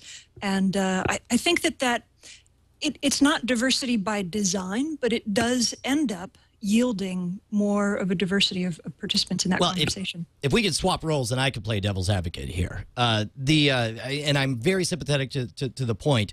I would be interested to know, I guess, to know whether or not there's an unfair bias, we would have to know, because it's very specific. It's clear you want women in technology or in science to be on the cover. But I would imagine, out of all the topics they cover on Wired, that is a much smaller. Well, she makes the point underrepresented. that when Wired did a major story about Katerina Fake, who founded Flickr, she wasn't on the cover. Will Ferrell was on the cover. And that sells magazines. Now, Jenny, you're actually, I think, being a little self-deprecating, because this is the dead tree issue, but plenty of blogs do exactly the same thing. Sure. To generate traffic, and it's to Boing Boing's credit that you haven't succumbed to that kind of, link bait. It's the same thing when people say all the time, oh, there's no black people in the space. Well, when African Americans or whatever make awesome products and the cream rises to the top, they'll be on. But here's the deal: Wired is arguably the journal, one of the journals of record of the tech industry. As all the other paper magazines have fallen by the wayside. If you're going to encourage more women to get involved in tech, you're gonna exalt them at least once in a while, so that there's some sense that there's a position, there's a role for women in tech, that it's not just, Sarah Silverman, Martha Stewart, and Pam from The Office that count, You guys can talk till you're blue in the face about this. This is in big magazines, especially groups like Condé Nast. They study this to death. They roll out one of these issues with somebody you want on the cover, and the cover drops dead on the newsstands, and the guy who's doing the covers gets chewed out, and so he goes with what sells. I mean, that's what it boils down to. You can't complain about it. That's why I don't have the argument when people tell me, oh, there's no blah blah blah. People it's our fault. I'm like, okay, well, if you wanted more people of color, there would be more people of color. Yeah, that's not what if we bought the magazines with Sherry Turkle on the cover. Exactly. You make the complaint. Dana Boyd on the cover. But it's not what we want, apparently. And when we want it, we'll get it. Yeah. It's it's the same people complaining about how crappy TV is. Right? It's crappy because people watch it. Yeah. So stop complaining. And the that's Kardashians, there's your example. Says it all. Yeah. I don't watch TV. All right, now there's one item that I wanted to make sure we did talk about, and I don't know how much time we have left, but God, I don't even know what time is it. Okay, we got time. We got time. Good. 7. Holy cow! Did I not? The bottle is not empty. We got time, dude. I absolutely love Xeni's post about damn you autocorrect. That is the greatest website on the face of the planet. It is so funny. I meant to read this on the radio show because everybody identifies with this. Tell us about this, Xeni. Yeah, so there's a blog where somebody's been capturing screen grabs of really embarrassing or funny autocorrects that happen on different smartphones where people are texting back and forth to each other. The one that I think grabbed for Boing Boing was somebody said, I reached a really, really high level of anal birds. Oh, my God. Oh, doctor. Oh, doctor. Just spat on the galaxy. We got a spit take on the galaxy. Just spat on the galaxy. And I missed it. Damn. That's why we need an actual director. Like, the first time I saw the site, I think I went through like take? 10-foot page. These screen grabs are great. It's really, really, really great. But aren't they all the iPhone? Let's face it. This is the iPhone. Yeah. Oh, my God. Yeah, it's old Newton technology, apparently. Yeah. Here's somebody, I guess I lied earlier. I feel pretty good right now. Is that because you took something? Not yet. I ate something and did some humping jacks. Bible study on the 19th. I could probably do the 11th since I have this Friday off. I'll need all my spare ribs for school next week. I'm traveling. So, we made a game out of this on NSFW last week. Did you? Yeah, what we did was we gave you the conversation without telling you what the real word was. So you had to read the conversation, and based on what people said, you had to figure out what the actual word was. In fact, I just posted it in the document under right next to Xeni's post there. I assume that's what I posted. I don't know. But basically, we would read it out, and then you had to guess, what they meant? Exactly. All right, exactly. Here's one. Oh, sweet Jesus. This is from Missy. Okay. OMG, that guy I slept with at NYU is here where Alexa and I are. Hook up with him. Hangman Mo. Wait, that was it? Hangman Mo. She meant to type ha ha ha ha no. Oh, okay. But she typed Hangman Mo. This is a great site. My favorite was like, oh, baby, when are you going to be over? And the answer was Zionism. I can't even hold the scroll bar steady. Yeah, you guys have to come. Oh, wait a minute. Oh, my God. Okay. This is very funny. Good find, Xeni. DamnYouAutocorrect.com. And I spit up all over your equipment. That's okay. You not only water. You might as well just give him the MacBook Air now. Oh, true. It's got my saliva on it. When you spit on it, it's yours, right? Isn't that the rule? You can spit on the Galaxy Tab all you want, but you keep your saliva off my I'll take the tablet. You can have your laptop. Thank you. Oh my God. I'm sorry. It's not my fault. So let's look at those consumer review ratings because they're kind of interesting. Android phones, big time.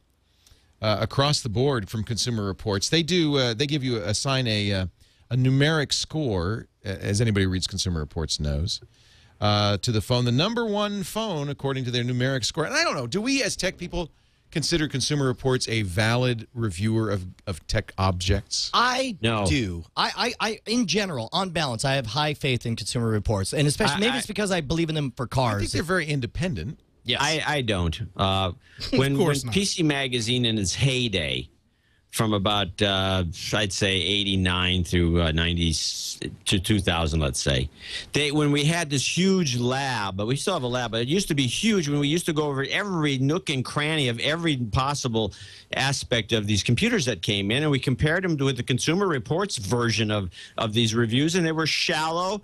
They were missing the point, and they were largely wrong. I've never been a big believer in Consumer Reports after that. I used to choose shampoo based on Consumer Reports until my wife told me, those guys wash their hair with soap. You can't listen to them. But let's give you the ratings. The #1 phone, according to Consumer Reports, the Samsung Captivate with a 76, tied with the Samsung Vibrant. I do like that Galaxy S platform. Then the Droid X, just below it with 75 points, and the Droid 2. The Evo with 74 points. The 3GS, not the 4, the 3GS with 74 points. And that's because they don't recommend the 4 still due to the antenna issues. The Aria with 74 points. The Droid Incredible with 73. The Ally with 72. These are all Android phones. See, well, I think we're getting to the point where it's, especially with technology, there's so many different aspects to it. It's easy for Consumer Reports or for any review institution to look at numbers and say, well, this has 2 cameras, and that's clearly better than 1 camera. Right. But it's like, it's how the device fits with you. And It's if really you're the up type to of you. person, it's how you feel about your phone. It's what you're into. I am really surprised that the Galaxy took the top spot. That makes me, I got to admit, I'm a little bit Android curious these days. Uh-huh. I want to try it out. Uh-huh. I got this one we can play with on the way home. Oh, stop it. I spit on it. It's You know, mine. I just have to say, I'm very glad that there's so many good choices now. The iPhone dominated for so long. And Options are I better. waited 6 hours in line to get the first iPhone, and I loved the iPhone, but I'm really glad that the Android phones and, frankly, the Windows phone, these guys have caught up, and there's some great choices out there, and that's good Consumer for all of us. wins. Yeah, when they have competition, they'll push each other, so that's always a good thing. Yep. We've lost your pictures, Xeni. Are you... Oh, She's Are you putting the hiding fruit from back us? on. Come back. We love you. Don't leave here I us. am again. I thought that you banned me for. No, we're gonna not being give sufficiently give funny. John a All right. hug though. He needs a hug. Oh, you're funny. I Don't do. worry. I you're always funny. need a hug. Yeah, you need a hug today. I need a You- perpetual hug. Yes, because you are Perpetual Captain. hug machine. That John? should be the name of this. Yeah, John's in the cranky box, but you're in the funny box. Yes, yes. Look at how happy she is. Look at John. Just This is my XD face. it's like night and day. All right, let's take a break. We're going to come back with more. Xeni Jardin is here from boingboing.net. John C. Dvorak from Channel Dvorak. What is that, John? Is that you? Oh, my God, that's John. Look at that. That's his headshot from 19... He was even crankier when he was young. Is that as if Davis... That's what I always went around like that. Yeah, I totally believe that. he looks like a fish that got thrown back. He looks so. He's just. He's still so got the upset. hook in You there, don't. I You don't. believe. You didn't want me. I'm John C. Dvorak. That's Owen J.J. Stone, O-Doctor to you from odoctor.com, and Brian Brushwood from schwood.com. And Scam School. Yeah. Are you out here to shoot some scam schools? We just finished 3 nights. some good school scams? shoots. Got some good scams? Yeah, no, good stuff coming up. You want to share anything? No, you know what? I may talk about it here after the break. All right. He left us a gallon of white gas. Yes. So if we ever want to do any fire tricks, Burn this mother down. that's good. I was sad when Gil Scott-Heron passed. Yeah. Yes, passing of people's always bad. Yep. Hey, let's talk a little bit about our friends at Ford. I was at the Ford plant in Dearborn. I'm just really excited about what Ford is doing, bringing back the pride in America's industrial power with some great vehicles, including the new 2011 Ford Fiesta. You've seen the ads. I love it. The guy goes, it's kind of a big thing. I love that. The EPA estimated 40 highway miles per gallon. Now, I got to tell you, you look at the hybrids. Look at, I mean, this is. Oh, I just realized you're talking about the Fiesta. This is the Fiesta. Yeah. This is a gas engine. Let me tell you, they get it. They get it I as love far as the Fiesta. connected populace online. They sure do. Who was it? I think it was Walt Mossberg was getting in one of the Fords, and he said, you know, for a long time driving a car, you were going back to the 19th century. You know, you're disconnected from everything. But now with the Ford Sync, you know, an Android phone or the Windows phone or an iPhone, they were smart because they thought these technologies are going to advance faster than we can in the car. So what we'll do is we'll tie the car to your phone. We'll use the phone's capabilities, and that's where Ford Sync really is exceptional. Yeah. It's got 911 assist through your phone. You know, if you've got podcasts or music, you can call for it by name through the phone. Both my Android phone and that Windows phone, the iPhone doesn't do it, but will read you text messages. The whole idea is you want to keep your hands on the wheel and your eyes on the road, but still be connected. So a message comes in, it goes, bing, you got a text message, I press the button, it goes, well, and it reads me something like those autocorrect messages. and it's usually a cause for great mirth, actually. I enjoy those text messages.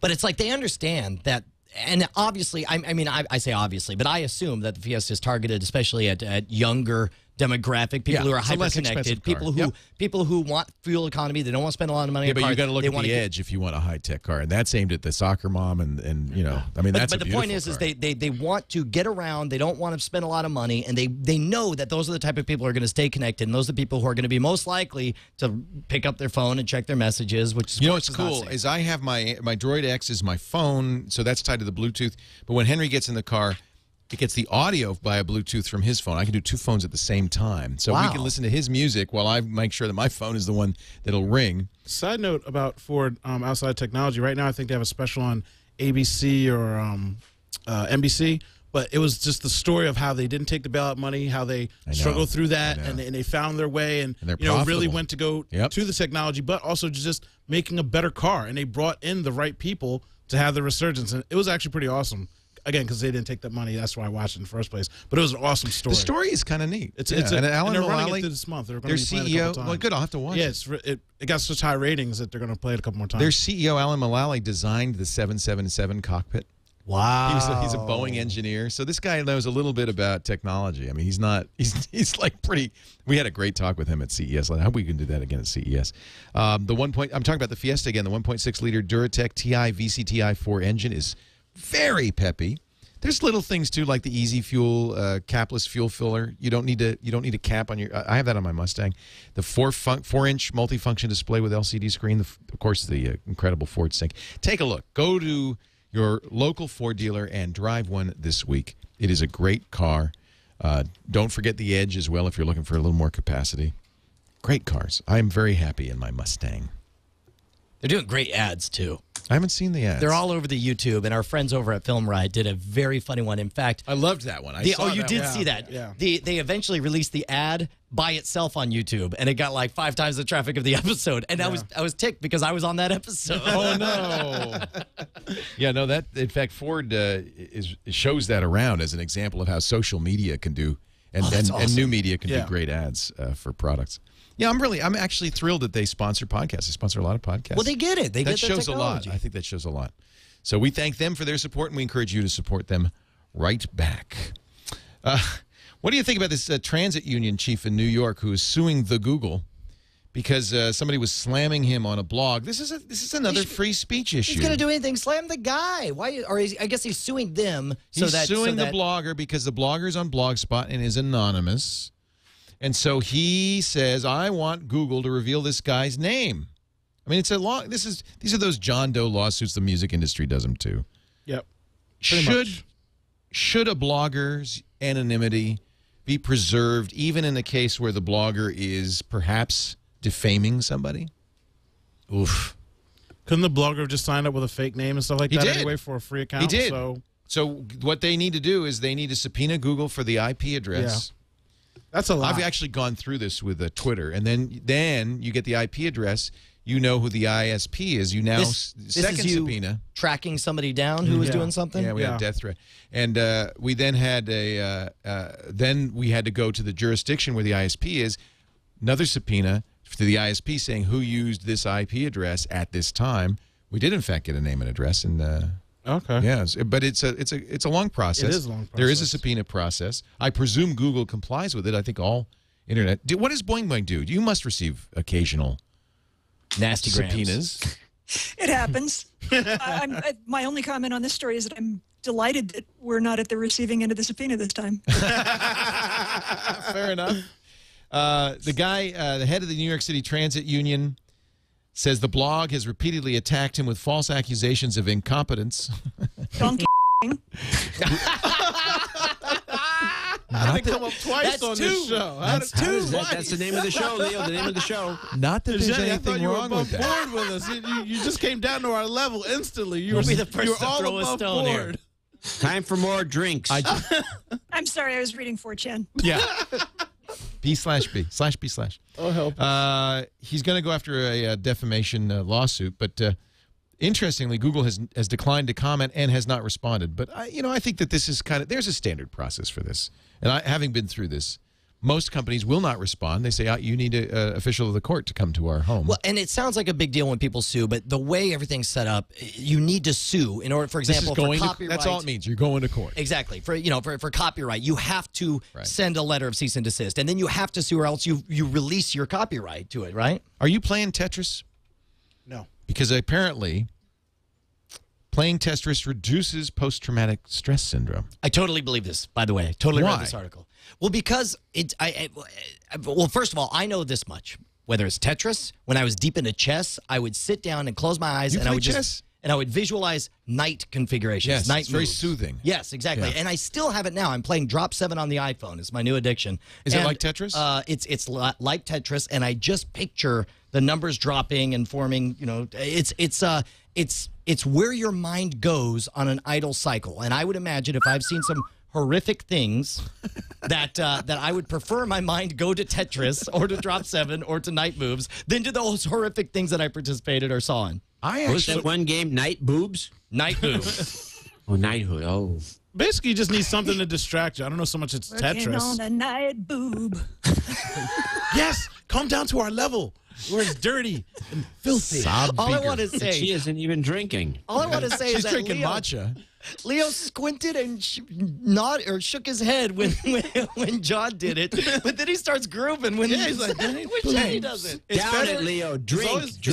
Down it.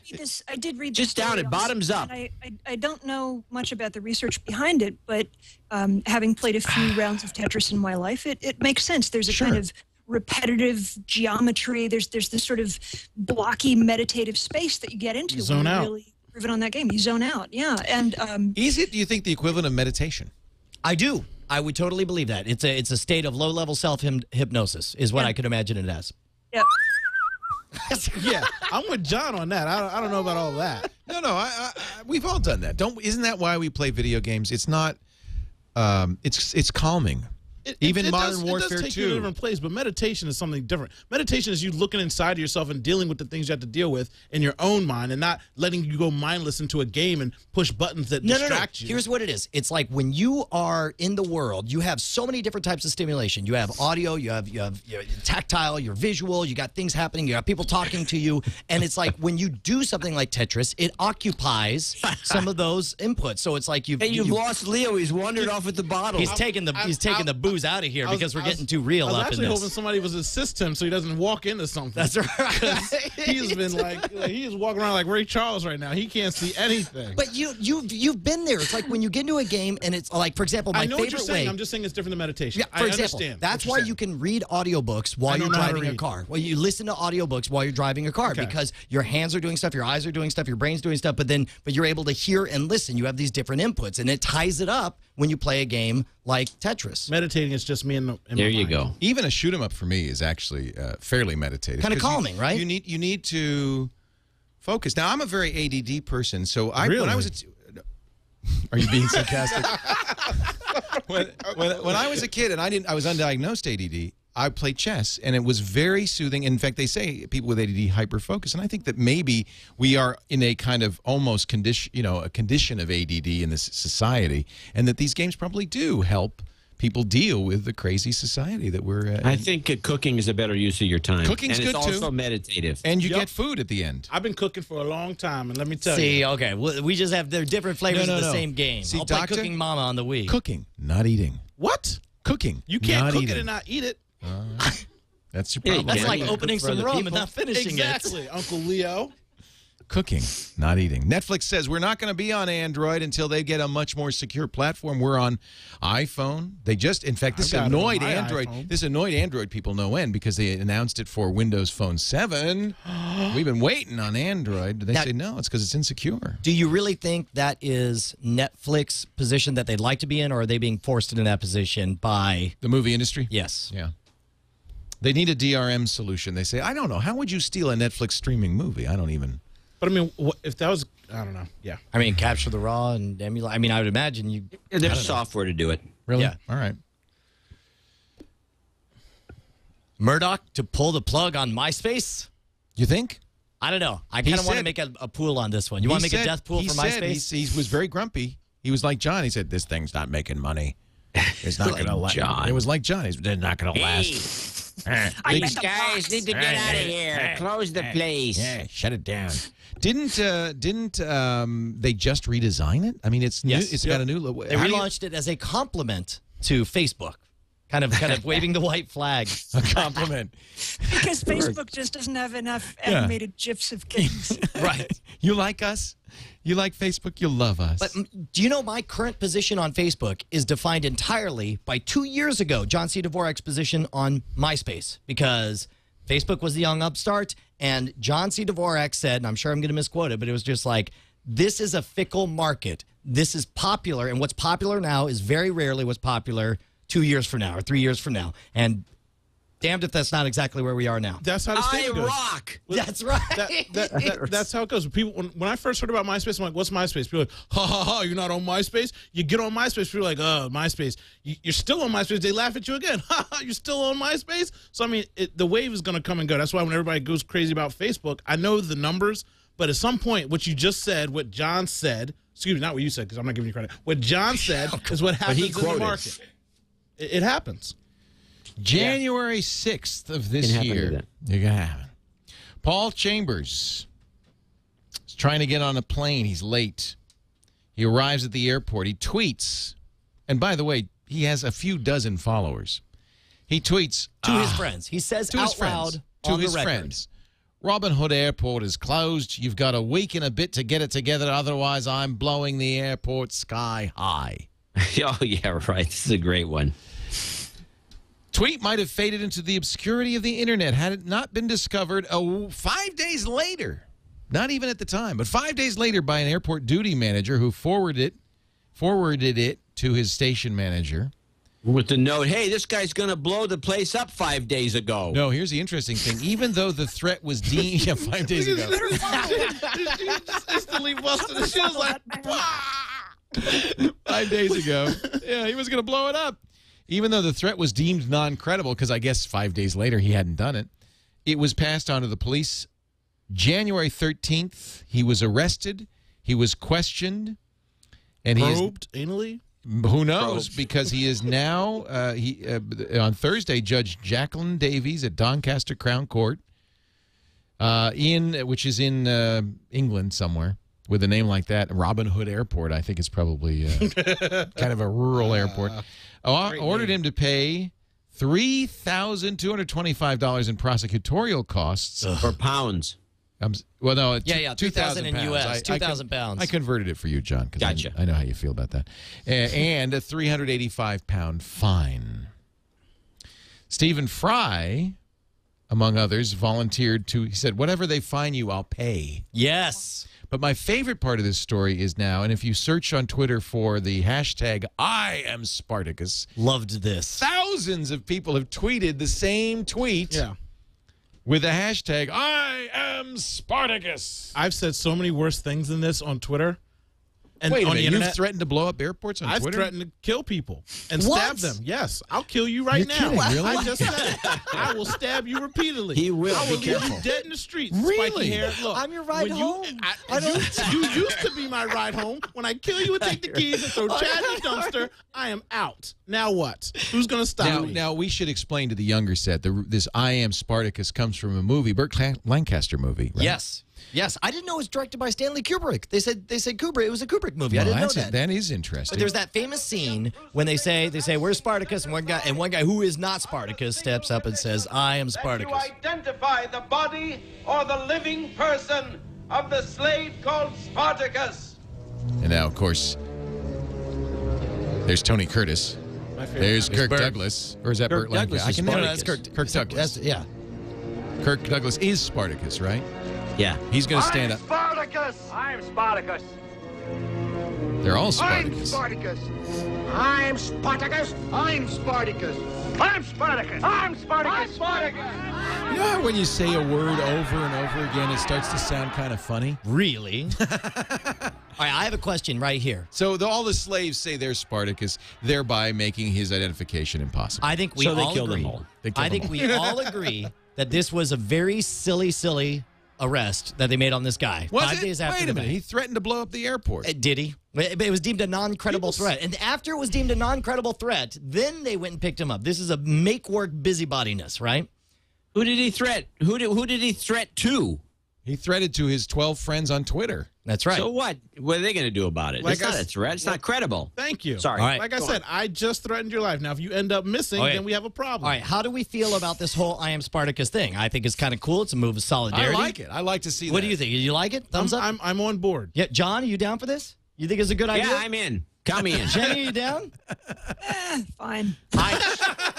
She's like, I've here's already the gotten in question. the mud with you guys at this point. You know, It's whatever. one thing. It's one thing for. DCSS? Say again? Say again? Oh, You remember when it DCSS, was- yes. yeah, So, like, this is a sort of a cyclical joke that is repeated in new ways, kind of like what we do with lolcats, right? Or different Right. jokes on When B or when whatever. DVD John decrypted the encryption, the CSS encryption on DVDs, and it was made illegal, people would wear T-shirts that had the code because you could write it pretty simply, right? And everybody remember the code when everybody on Dig posted, and Dig pulled it down at first. Posted the code, the PGP or whatever. Yeah, the people had it encryption on key. T-shirts. It was all over the place. The chat room Started says, their I am songs. Dvorak, and that will be our new champion. All right. I am Dvorak.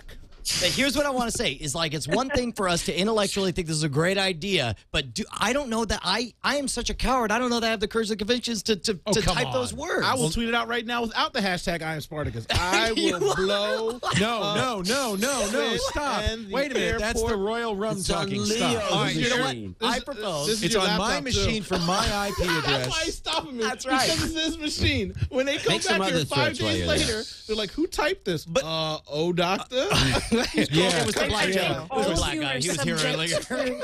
All of you are subject to the drunk tweet rule, and you should not be touching Twitter right now. Oh man! They're not drunk. Are they drunk? No. Who is drunk? My glass is empty. I don't. I mean, but it's like seriously, like when I think about like me really tweeting those words, I was like, I fly a lot. I don't want to get on any list. I don't want to.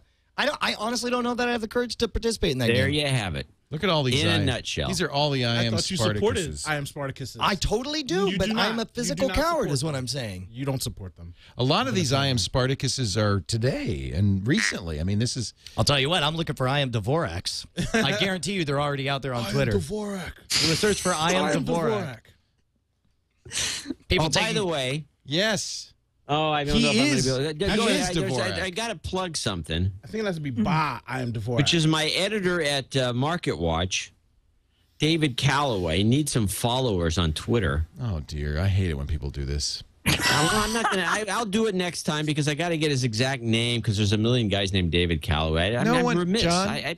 I'm ill prepared to do this show. John, if I may channel you, no one needs followers on Twitter. John. Actually, John, that's one thing about you that gets me. When you get on this whole followy thing and you all grumpy pants, look, I don't have any followers. You don't see me ask for followers on this show. I sit on the show. I have a lovely time. Nobody even knows who I am. You don't got see me mentioning 3,000 my times Twitter. the followers that Doctor. I do. Yes. And Twitter.com/OHDOCTAH. People can't even spell my Twitter name because I can't spell. So that's a trick against me. So, John, pipe down and stop promoting other people's Twitter. There is no Twitter. We don't care. Let's move on. Next story. I don't even know how you would know when this show was over. I think it was just, It's when the plugs guys, start give him coming. yeah, you guys got to finish the bottle. You're not even 2/3 done. I'll take care of the bottle. Where can we see Mr. Brian Brushwood? 2 places, 2 new places. Well, I guess 3 total. Of course, I'm doing Scam School over at Revision 3, but NSFW every Tuesday night. We come up with goofy games like Damn You Autocorrect the Game, where you try to guess the game while he drinks like crazy. And brand new. Yeah, right. A brand new release, just new on iTunes, right here on the TWiT network. Me and Tomas Marie, Tom Merritt, talking about video, whether it's from YouTube up to feature films. We call the show Frame Rate. You're on that show? News and commentary. And I green-lighted it? Apparently so. You were probably drinking from that bottle when you just said, shut up, just go. That's awesome. Frame Rate is an awesome show. We're having a lot of fun with it. And we're very proud of having it on the TWiT network. Thank and you, Twitter Brian. @Schwood, where you will not see me saying that I am Spartacus. Mr. Odocta, JJ, Owen JJ Stone, Odocta, ODOHDOCTAH.com. It's in a note. It's in the show notes. You can check it out there. There's no show notes. And by the way, look. What do you think this is, like a professional podcast? I think that you don't handle all that. Show Real notes. professionals here handle it. But also, I kidnapped Brian on Wednesdays soon to be for random drinking, where we're going to get drunk every Wednesday night and do a show. And Is then that a I new can get show, Brian to random say drinking? it'll be in the future. He's a father. He can't get drunk every No, that's Wednesday. true. I never. I'm a It's only teetotaler. Wednesday. I'm a teetotaler. It's I've never only had a drink in my Wednesday. life. Never had a What? drink. It's only on Wednesdays. Wednesday. And on John C. Dvorak.com. Dvorak. You can find him at channeldvorak.com. ChannelDvorak.com, noagendashow.com. Don't forget checking that out once in a while. We need all the support we can get, and also I'm on marketwatch.com and PCMag.com. There you go. Jenny Jardin is at boingboing.net. And really, Jenny, I'm just sorry. This is weird. You know, I felt like the lone male guest on The View, except like Whoopi and Barbara Walters had been hitting the whiskey ahead of time. I don't know what to say. You did bring up Donkey Love. I will say that. It was you and Leo. I think I started it, though. Jenny, It was that pedo author on Amazon. He was a bad we adore you. We think you're great, and we thank you for I had a putting lot of up fun. with us. Thank you for being here, and I enjoy. talked trash about you on the back channel. By the way, I no more retweeted Twitter it. followers, I please. retweeted that tweet. I saw it. No more what? I don't want any more Twitter followers. Yes, she does. Can I just say, really, Twitter's more fun when you have fewer followers because there are fewer people to heckle you, and it's more fun when you're not being heckled. Hey, I'm not trying to get more followers for myself. I am being magnanimous and trying to get my Somebody's editor feeling some guilty. Well, Jenny follows me, so I'm very happy. I love her. It was really nice meeting you. I do. Nice meeting you too. I Awesome. do. Oh, no signal. That's Blue not screen good. of death. Yeah, that's not good when that happens. Windows. Wow. Well, I don't know if we're on the air or not, but I think that our I gotta get a picture of this. our heart- No signal. look, there's people crawling at my feet now to fix this. Oh, we missed Look at they've all got their cameras out. I was all excited. I was gonna get some blue screen. We're gonna get it. Oh, thank you very much, John, for fixing that. I must have we've designed this studio so cleverly so that in fact there is something at my foot that can take us off the air. Got it. Just in case, I could just kick that by accident. So when you start dancing, you're almost guaranteed to go off the air. That was actually karmic payback for asking for Twitter followers. It was. There you go. It Can was. we call the show Tech Donkeys? No, stop it. Go away. It's done. Go And away. you're gone. Stop it. Jenny is on Twitter where the data flows if you want to follow her, but you mustn't. You know, You have to call me Madam Boing. She did. Madam Boing. She did rag on us in her Twitter stream. She was all upset. I'm checking it out about right the boys now. Club. She says, I feel like I stumbled into a drunken locker room I have no business being in. It's not safe in here. And then she's speaking in some strange language. It looks like Vietnamese. You speak Vietnamese? Try it phonetically, Leo. Say the words phonetically. This is where it's going to end Bo badly. Hue. Oh, what? No, that I actually was speaking in Vietnamese there. It's a really good soup. Ladies and gentlemen, another TWiT has long been in the can. Thank you for being here. Actually, I have a few things to plug. I should probably mention that we are going to do a best of for the holiday season. If you would kindly go to twit.tv/best of, you can vote for your favorite bits from the past years. That way we don't have to work the week after Christmas. Also, Kevin Kelly will be joining us on Wednesday for our special interview segment. We'll be doing signature interviews every Wednesday at 4 p.m. Pacific, 7 p.m. Eastern. That's 2200 UTC at live.twit.tv. Tom Merritt and I talked to Kevin Kelly, one of the founders of, oddly enough, Wired Magazine, who's also a really great writer. He wrote that book on the hive mind. He's great. I love Kevin. His new book is wonderful. Yeah, I've got to get it and read it before we talk to him. I think it's very. I've heard him talk about it, and I think it's really exciting. Yeah. What's it called? Do you know? Do you remember? I don't remember What either. technology wants. That's it. What technology wants. I was trying to think of how to translate that into Vietnamese. Do you speak Vietnamese? No, I speak the name of Just soup. different menu items on. Yeah. Just soup. Okay. And tomorrow at 10 a.m. we will be live with our coverage of the Facebook announcement, whatever it might be. Tom Merritt and company. at live.twit.tv. That's 10 a.m. Pacific, 1 p.m. Eastern. And I always have to do the math. I think that's 1800 UTC at live.twit.tv. Thank you, Brian Brushwood. Thank you, Doctor. Thank you, John C. Dvorak. Thank you, Xeni Jardin. Thank you all Royal for being Rum. here. Enjoy. And So thank long, you, Royal everybody. Rum. Good night, Royal everybody. Rum. Thank you for seeing here. See you later. Bye-bye. See you next Sunday. Thank you, Xeni. I'm so sorry. This is Twit. This Week in Tech. Episode 717. No, that's wrong. Christ. Doing the twit, all right. Doing the twit, baby. Doing the twit, all right. Doing the twit, baby.